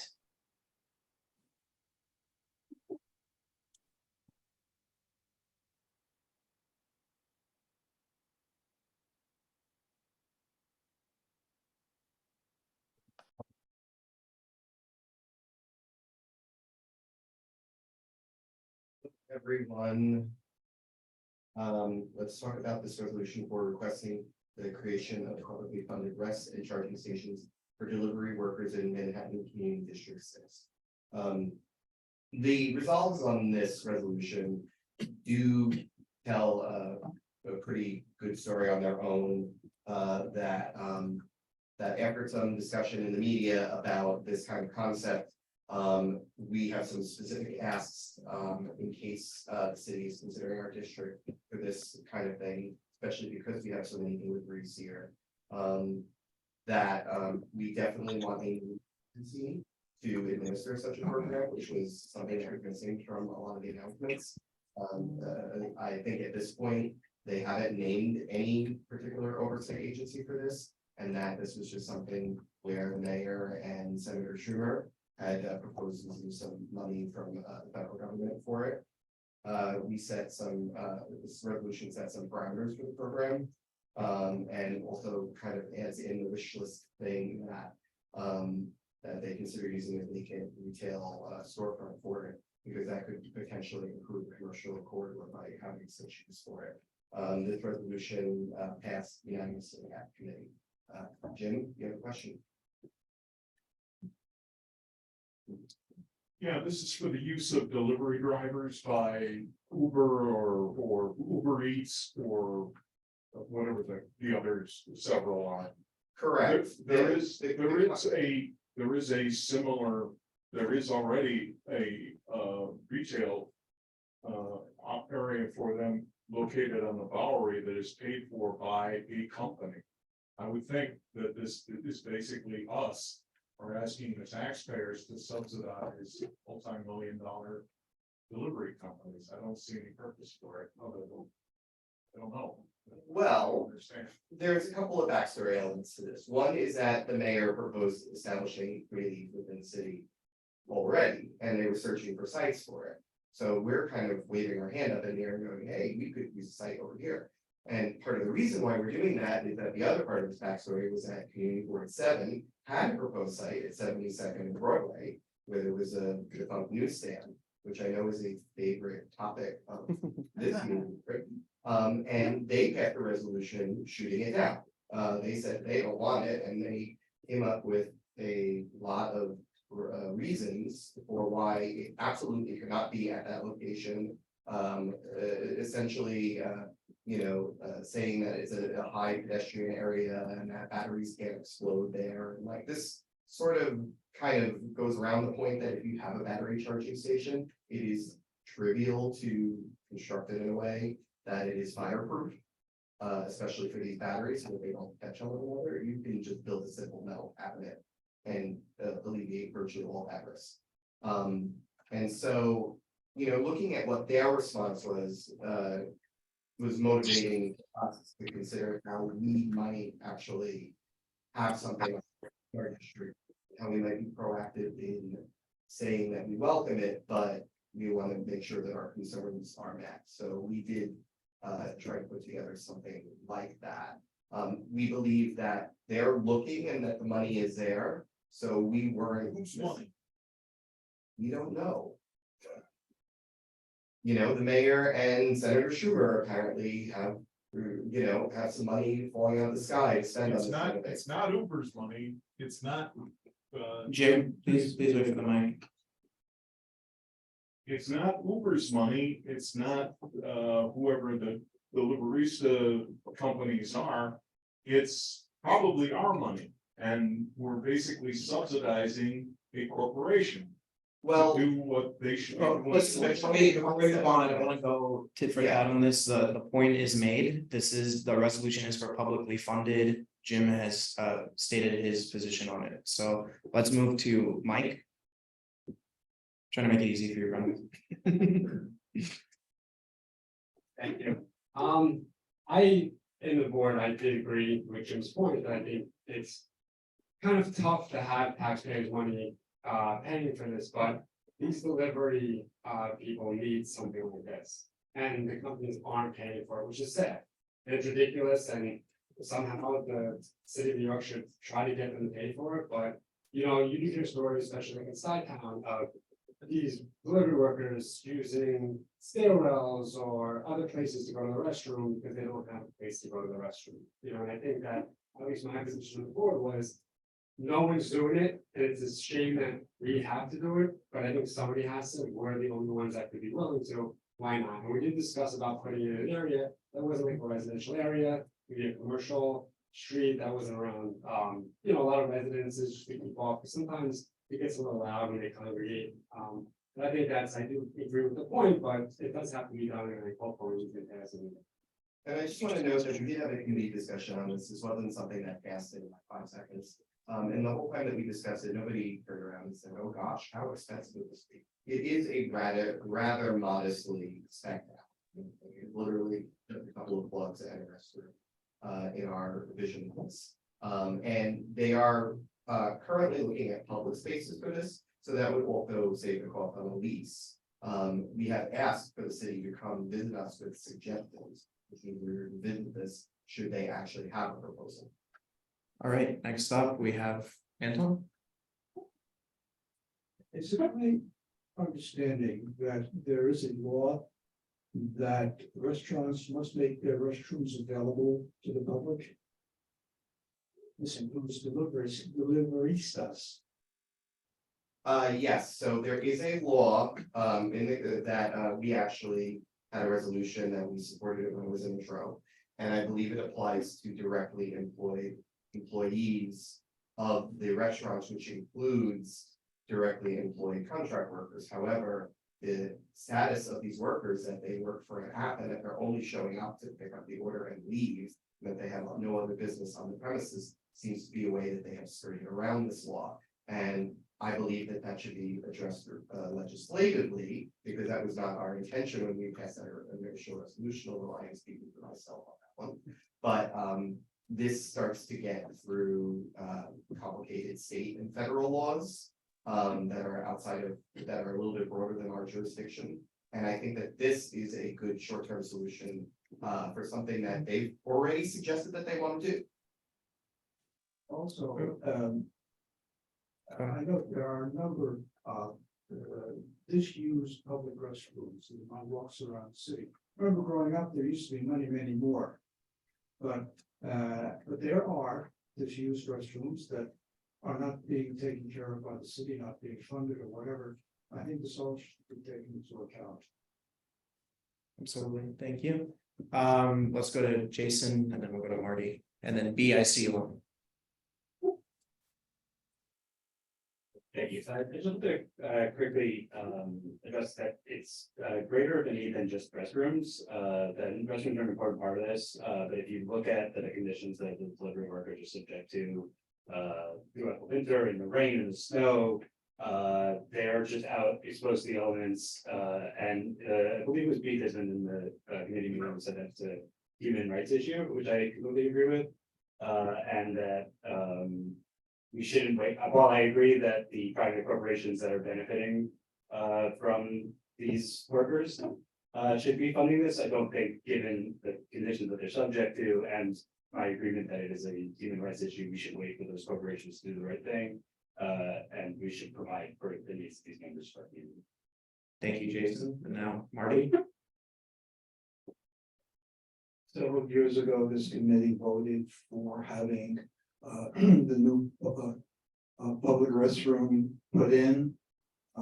The company that puts in the bus stops enclosures, they had put in a proposal for a pilot program to have these paid restrooms put in various places. CB6 voted for it. It never happened, but this is something that we have accepted several years back. Thank you. My recollection of that reading recently is that those there were restrooms for this purpose that were approved by the city, purchased and never installed, and are sitting in storage right now because the city couldn't get around the part of actually operating on it. So There's one Jason's Madison Square Park. just the one. Yes. Let's go to B. B, you have your hand up?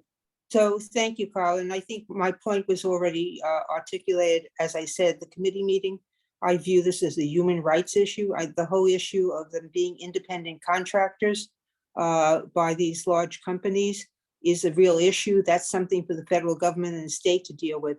But right now, given the conditions and what we are dealing with, I really support this. There's money available. We don't know the exact.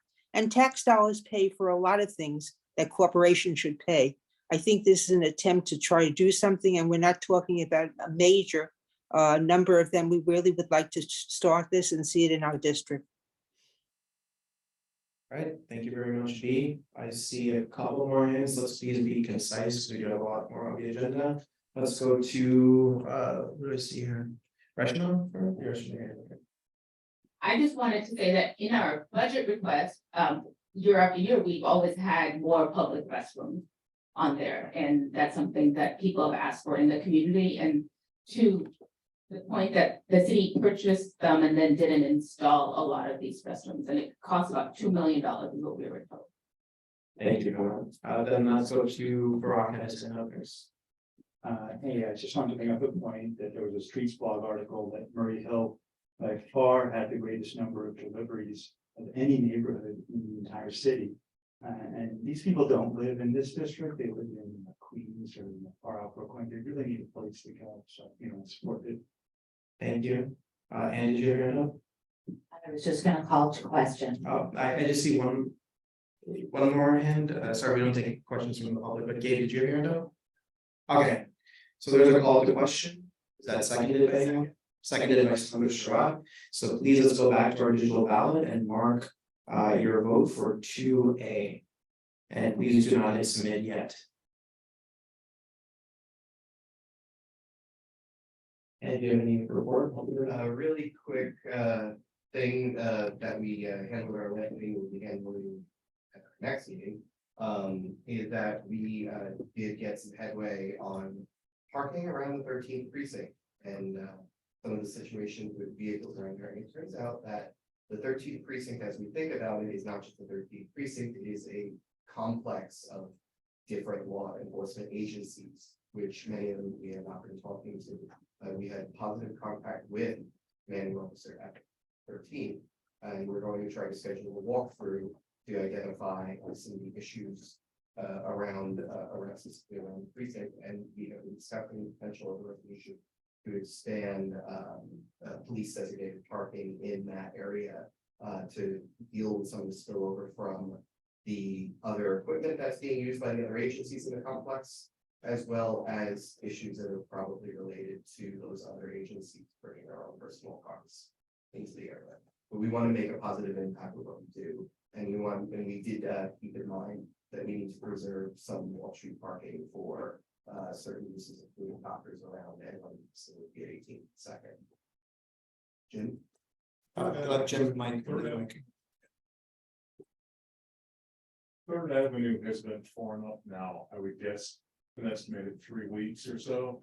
And it makes it extremely difficult for people who are disabled, some of our elderly, people who are in wheelchairs to cross the avenue. I don't understand why DOT tears up the street and then leaves it for so many weeks without resurfacing it more promptly, if it makes sense. Yeah, I would say DOT moving too slowly on doing these things is a song I've been singing for 9 years on this board. They absolutely have to do better than that. And we actually have it in the district lead statement, a bunch of requests for more repaving groups, more restricting groups. Yeah, they need to move up. Yeah, Jen, if you could send an email to the board office, just letting us know what parts of Third Avenue, we can be in touch with DOT about that. Is it 20? Yes, 14th to 21st. In the 50s? Okay. Right, Kate? There's a bill in front of the city council to do just that, the mandated 2-week time frame. All right, thank you for that. All right, and thank you, Brian. Thank you. We'll now move on to Neil with Environment and Parks.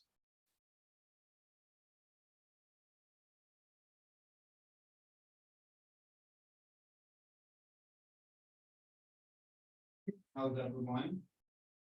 Good. Let's see, I was going to waive my report, but it sounds like there's some interest in some of the resolutions here. So we'll get to those. The first one. Okay, first one is related to a presentation that we heard about renovations at 80 Irving Place, which is in the historic district of Gramercy. I think the real focus here was renovations on the roof and also on the side of the structure. And so we have a resolution in support. And so hopefully everyone agrees with that. Are there any questions on 3A? We'll do each resolution. Any questions on 3A? Yeah. Brendan, I think you should just. Sorry, yeah. Sorry, You're good, you're good. I speak so much, but traditionally, these kind of resolutions go before the land use committee as opposed to the parks committee. Well. Go No, Marty, you gotta let me go first. Marty. That's the only one. Go ahead, Neil. Landmarks, right? This fall. Oh, it's landmarks? Yeah.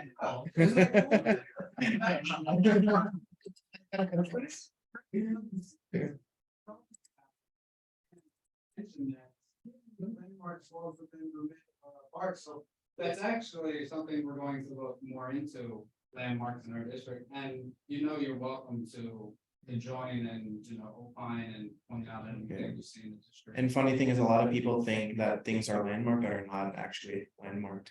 So we've had a couple of them in the last couple of years. Any other questions on 3A? Anything online? Seeing nothing, so I'll close the debate there and move it to a vote. So please go to your digital ballot and mark your vote for 3A, and again, do not hit submit. Okay, while people are doing that, do you want to share about 3B? Okay, 3B, this is supporting Second Place Parks Conservancy capital expenditure request for 2.6 million to renovate 55th Street Park. We had a really good presentation from the Conservancy, and you know, we support it, and we're hoping that the board will also support this resolution. All right, I see a question from Marty. No.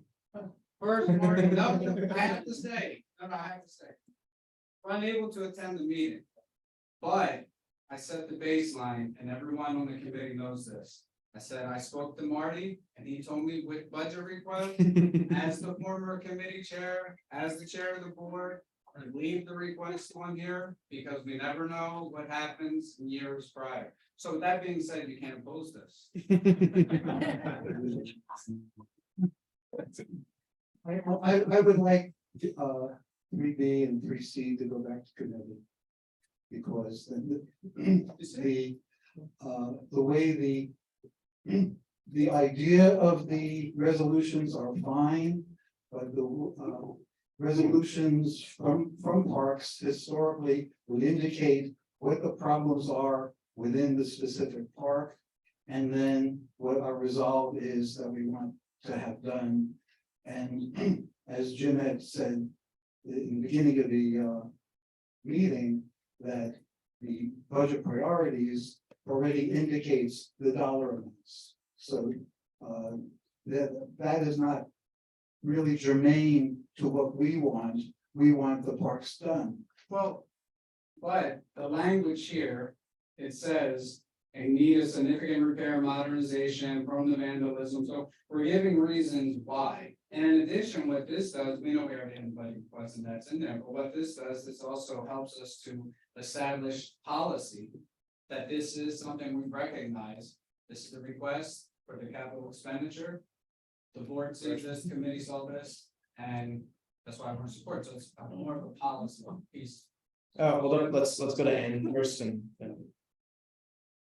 I'm just looking for some clarification. Marty, are you saying the resolutions should go back to committee, but the request should stay in the budget request? Okay. And so you're saying you just. Voted yes, so you can. No. Let's maintain order. If you think the resolutions need more fleshing out of the specifics of what the needs are that need to be addressed. Okay. That's a clarification. Now we'll go to Jim. These are all things that, well, as I said at the outset, these are already included in the budget request, budget priorities. When you speak of the additional items or the support or the reasoning for it, those are the things that go in the blurb, as we describe it, that accompanies the request. There's, and given the fact that we've already passed and approved the budget priorities request, I find this whole resolution, the second one, to be redundant and dilatory. Well, I appreciate that. And so we're going to keep it, and we hope that everyone votes in favor. I will also say that we are very, very fortunate to have the chair of the budget committee. Reshma was on there, and Yeah, let Reshma speak herself.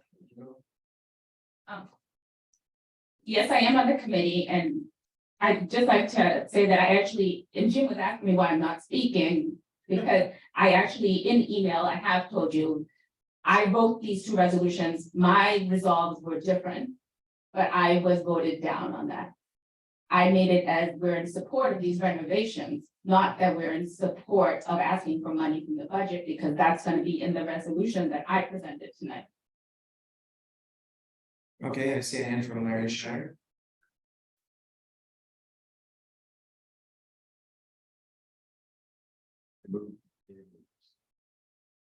I would agree. There was a motion to table this, seconded by Jim. Yeah. So how do we wanna? There's gotta be a roll call. All right, we'll do a roll call vote on this. Yeah, that'll work. Yep.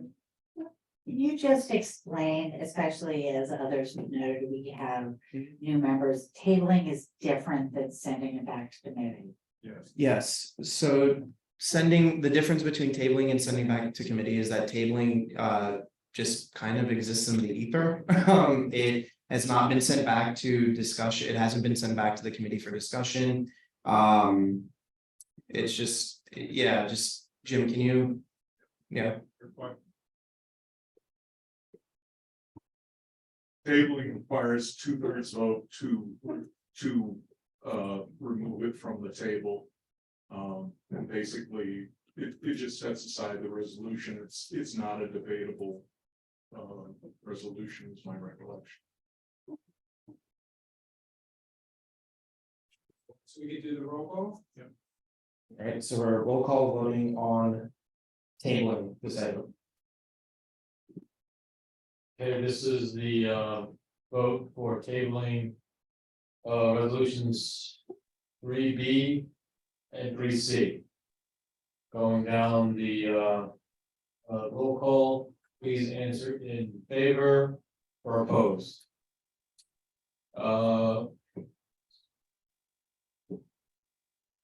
Budget, I'll do Swan's not here, and then Computer's not here, Kyle died. Opposed.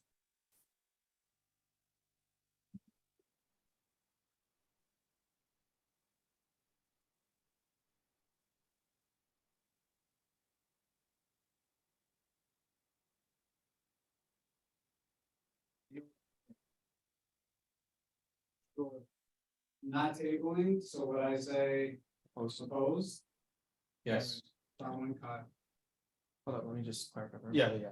So the motion is to table. So if you are in favor of tabling, please say in favor. If you are against tabling, say opposed. Continuing on, Martin Barrett, In favor. Ali Barroso, Claire Brennan, Jim Collins, Favor. Jonathan Jericho, Opposed. Stu Desser, Opposed. Michael Devereaux. Here's the bathroom. Peaches Disman, Opposed, Barack Friedman, Jason Fromwitz, Eric Goldberg, Gerald Jones, Paige Judge, opposed, John Keller,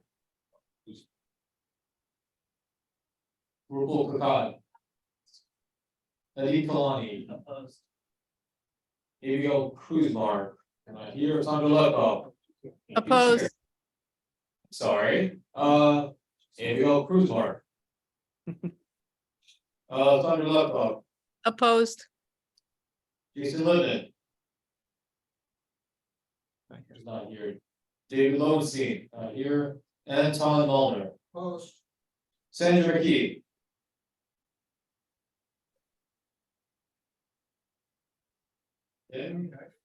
Well, it's one motion, so It's abstaining, not entitled. Not entitled. Pause for 3 minutes, it is not here. On information, Chair? Yep, go ahead. Oh, Mike. I stand corrected, I'm sorry. Am I stopping? Removing it from the table requires a 2/3 vote. A motion to lay on the table requires a simple majority, and it appears to me that we're there, so I don't know if we need to continue. Let's finish the roll call, but thank you for the clarification, yeah. Okay, noted, rejection IR. Kevin O'Keefe. In opposition. Steve opposed, Fred Patel. Abstain. Abstain. Stephen Perez. Opposed. Mayor Root.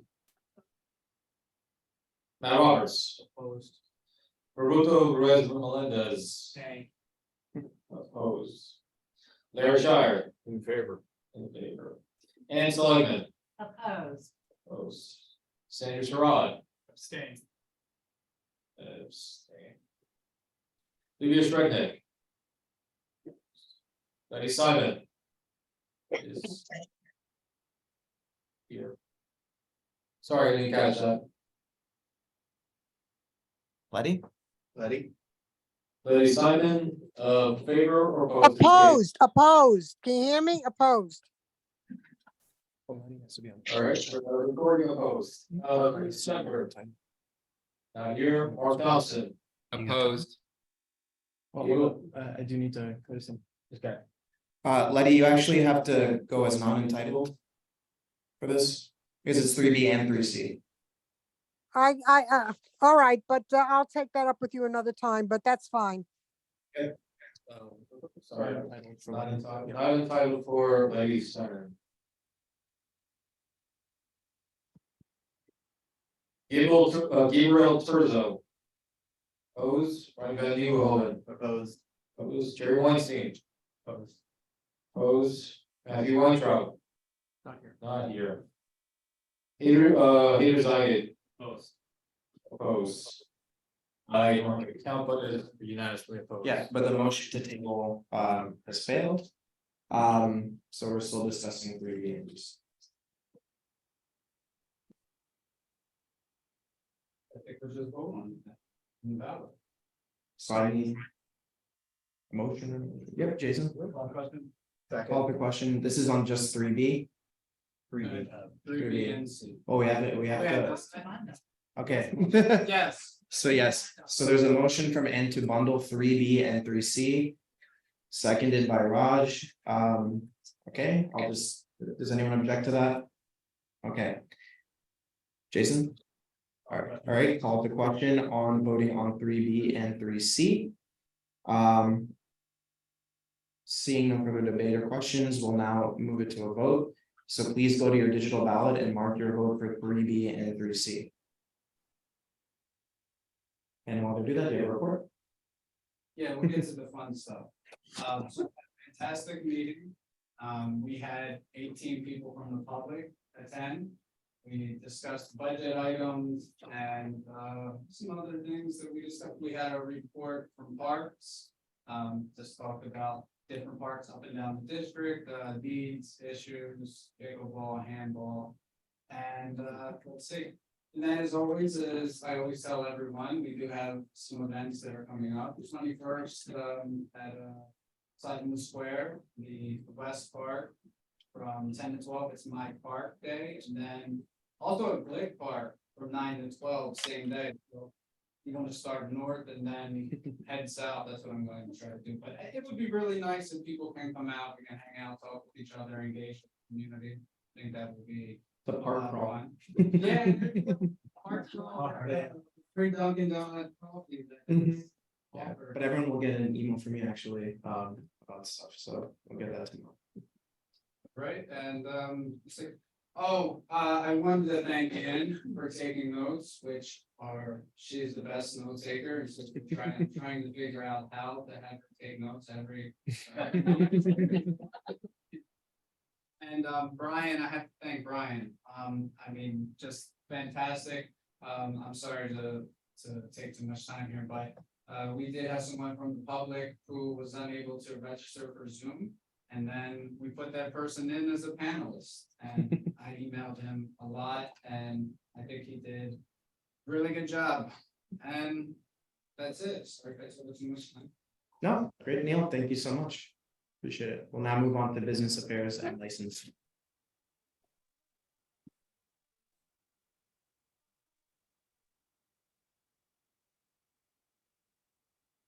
I know it's weird.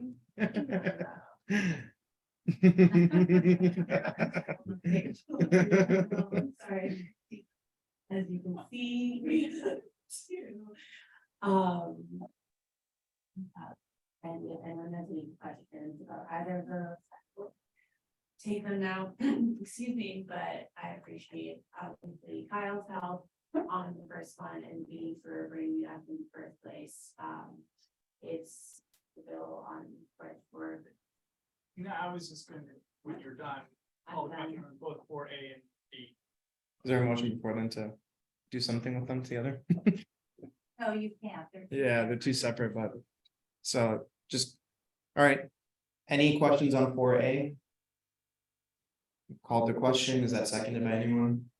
By Seconded. Marty? Oh, yeah, seconded by Marty. So please go to your ballot and mark your vote for 4A.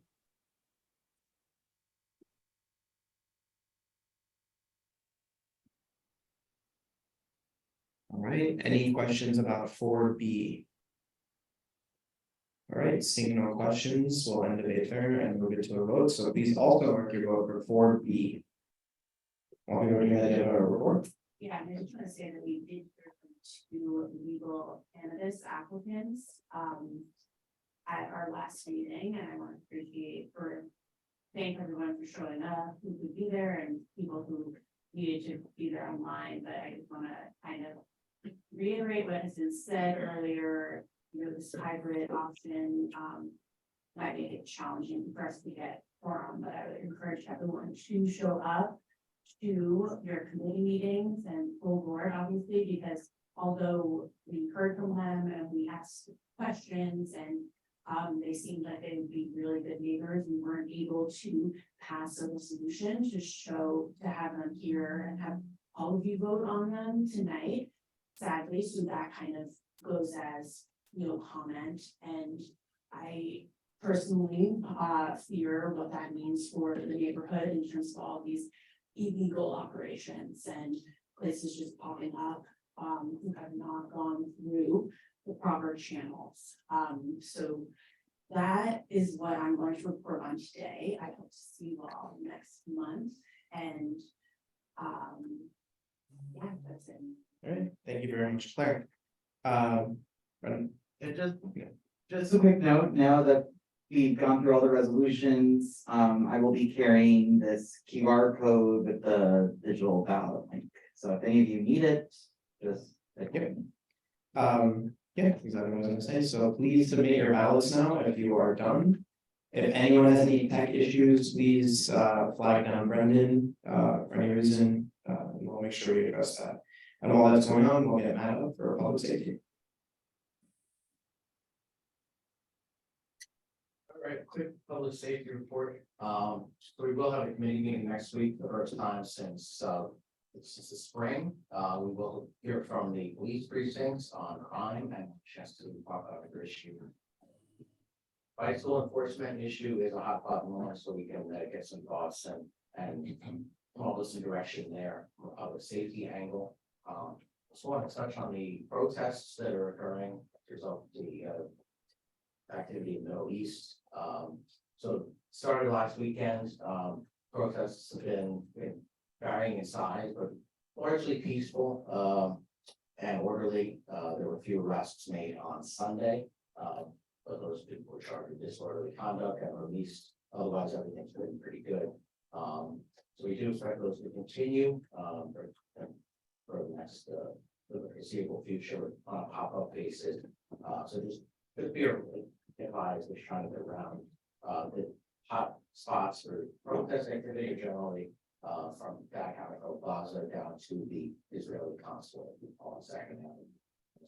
That's side streets. So it's 47th Street down to 42nd and the surrounding area, and of course Times Square and anywhere in between as the police have march around. So that is it from public safety. Unless anyone has any questions. All right. Thank you very much, Matt. We'll now move on to youth and education. John.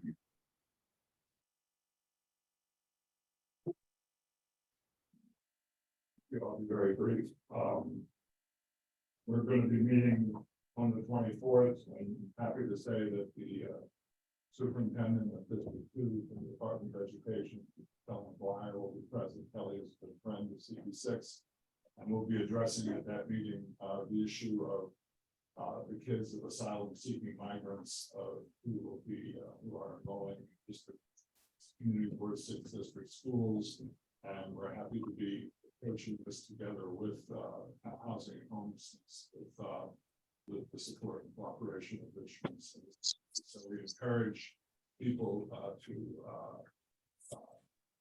talk about this, but we're going to try to raise as much awareness as we can in the schools, because this is an important issue. We're also going to try to have someone from Tweed, the headquarters, who actually are doing the policy on this company meeting as well. So very good. Thank you. All right, so thank you very much, John. Thank you for securing the D2 superintendent. Let's go to land use and office. I'm George James, the CB6 planning consultant, gave a presentation on zoning for economic opportunity. These are proposed revisions to the zoning with the stated goal of rationalizing updated areas of the zoning and supporting small businesses. He focused on aspects of the proposal that would have an impact on commercial uses in our district. And I recommend watching the presentation. It was very thorough and a lot of information. The zoning is not easy to understand, it's pretty complicated. And he did a great job of sort of unpacking it. And he talked directly about things that are going to affect our agenda. And a lot of what's happening is to make it easier for small businesses in the district. So we're going to continue to talk about this. We will submit comments, and actually anyone can submit a comment. I think it's gone out in the newsletter where you can do that. And also his presentation is available. So in October, we're going to continue discussing POPs, the privately owned public spaces, open restaurant street use, and Michelle is going to present some of his site photographs from the Greenwood. He actually worked on a portion. So that's it. All right, got a couple questions. Let's go to Larry.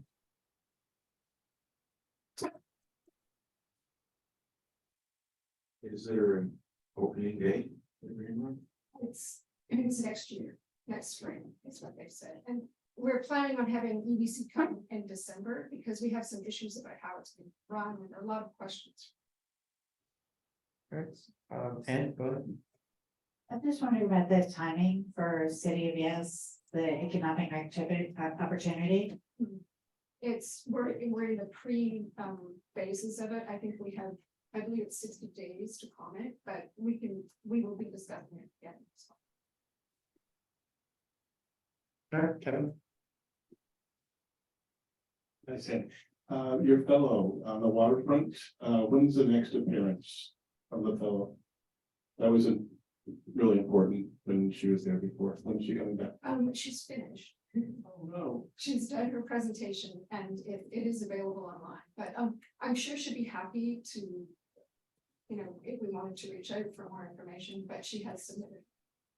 Thank you. Question.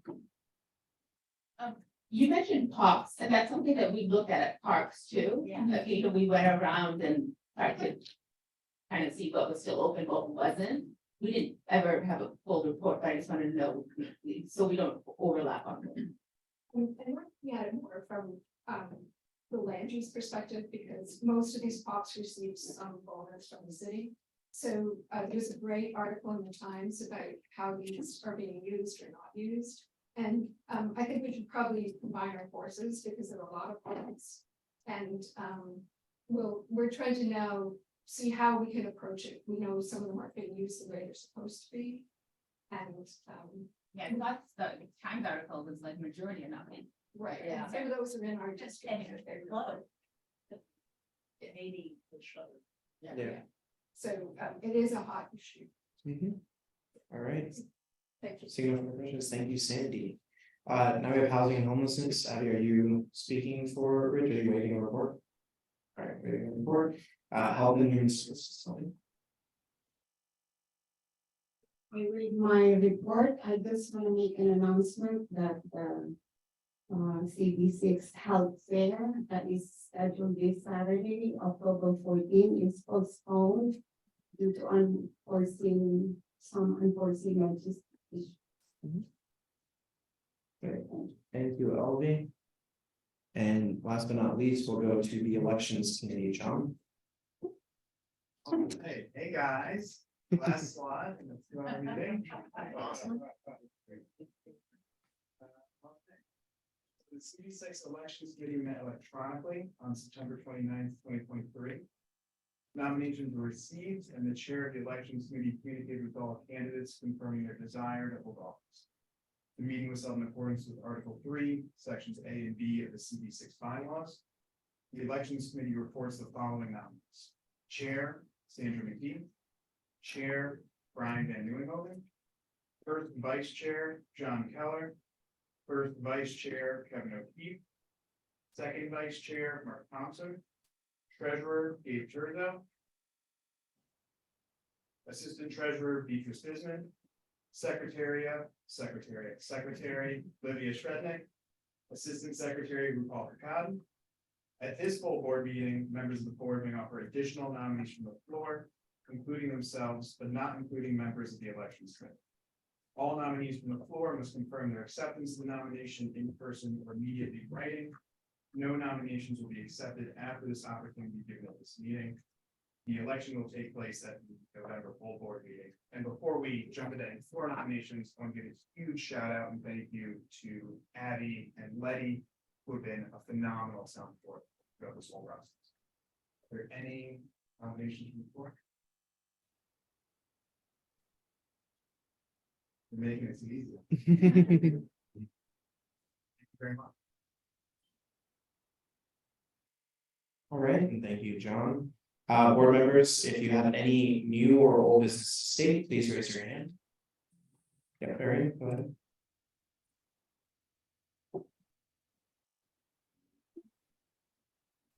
So has me a little nervous, so just let me know if it's not appropriate. New business.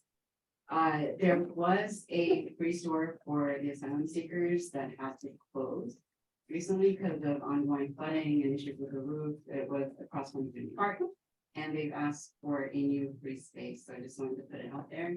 That if there's, they were housed in the reading room of a church. Just to give folks an idea, they're not looking for an actual store, even though that would be nice. So if you have ideas, please just let me know. Thank you, and perfectly appropriate for your business. Yes, Jim. Under old business, last month, there was a discussion about the term limits and what have you, and we voted at that point to table it. If anybody wanted, actually, yeah, we voted to table it as there left. If there is any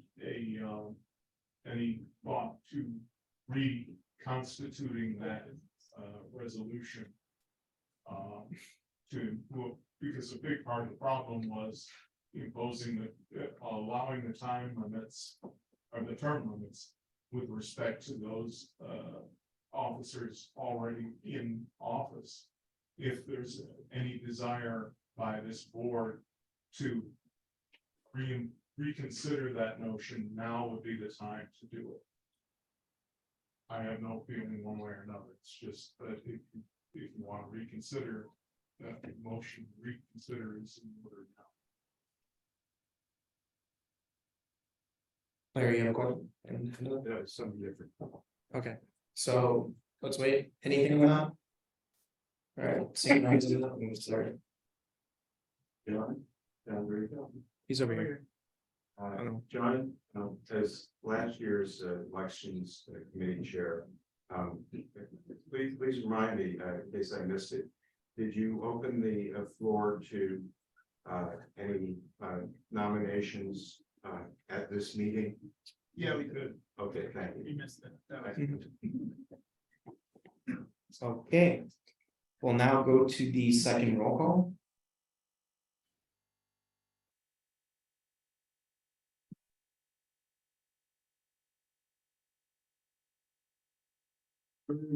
We'll call on you for the second roll call. When that's the name of your ballot, you can do so now. If you're unable to use your digital ballot, the C6 staff will ask for your vote on each of tonight's resolutions.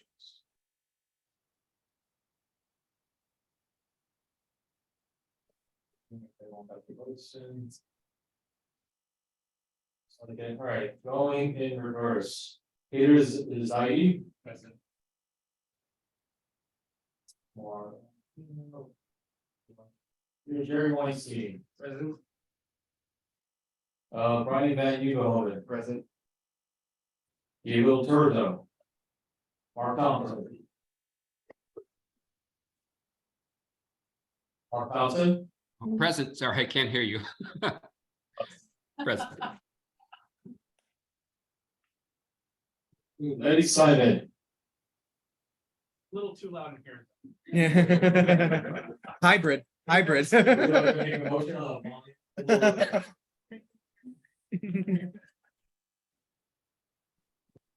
Simon.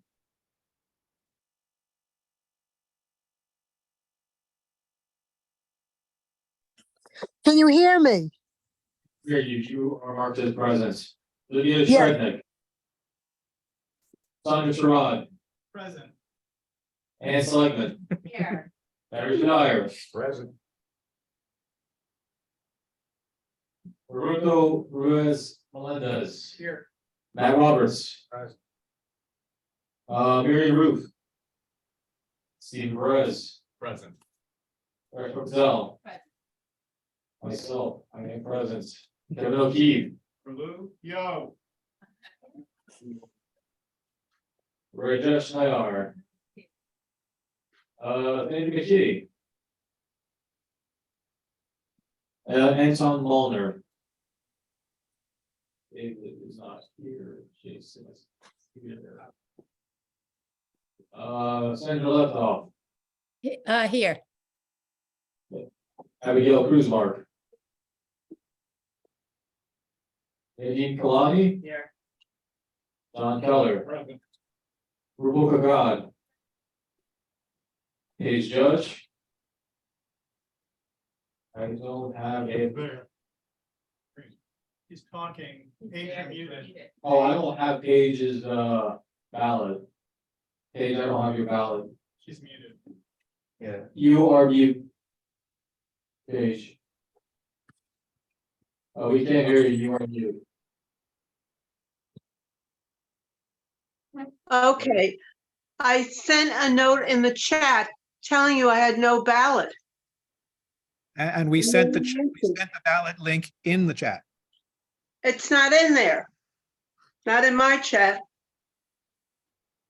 I spent 10 minutes looking for it. All right, can you pull up a ballot at the, in a minute or two, we'll get her ballot verbally. Do you, Continuing on. we'll come back to you in a minute. Continue on with the attendance. Eric Goldberg. Jason No, Jason Fromowitz is here. Jason is here. Jason Fromowitz is here. Jason Lippitz. Parking U.S. President, Barack Friedman. Beatrice Pittman. Present. Michael Devereaux is here. Stu Desser. Here. Jonathan Derrico. Present. Jim Collins. Yep. Clark Brennan. Ellie Barroso. Martin Barrett. Present. Neil Barclay. Kyle Tide. Present. And here, as if it's not here. The pages, little. Yes. Paige. Yes. I'll be taking your votes verbally for resolution 1A. Favorable. In favor. What is your vote for resolution 2A? Favorable. In favor. In Your favor. vote for 3A. In favor. 3B. In favor. 3C. In favor. 4A, In favor, 4B. in favor. Thank Thank you. you. Okay, moving on to the votes. Did you correct the numbers? Should I have the? For the votes. You didn't get ahead of me with the pages votes. No, as she called. As she called it, yeah. We submitted. it. Okay. So there it is. All right. Okay, for budget resolution 1A, 38 in favor, 1 opposed, 0 abstained, 0 non-titled, that resolution passes. Transportation resolution 2A, 35 in favor, 3 opposed, 0 abstained, 1 non-entitled, that resolution passes. Parks, resolution 3A. 37 in favor, 0 opposed, 1 abstained, 1 non-entitled, that resolution passes. Parks, resolution 3B. 35 in favor, 0 opposed, 3 abstained, 1 non-entitled, that resolution passes. Parks 3C. 33 in favor, 0 opposed, 3 abstained, 3 non-entitled, that resolution passes. Business alcohol license committee, 37 in favor, 1 opposed, 0 abstained, 1 non-entitled. That resolution passes, and for resolution 4B. 38 in favor, 0 opposed, 0 abstained, 1 non-entitled. That resolution passes. That concludes all the votes today. All right, thank you. Steve, if there are no objections, we will adjourn the meeting. Seeing no further business, the meeting is adjourned at 9:23 p.m. Thank you, everybody.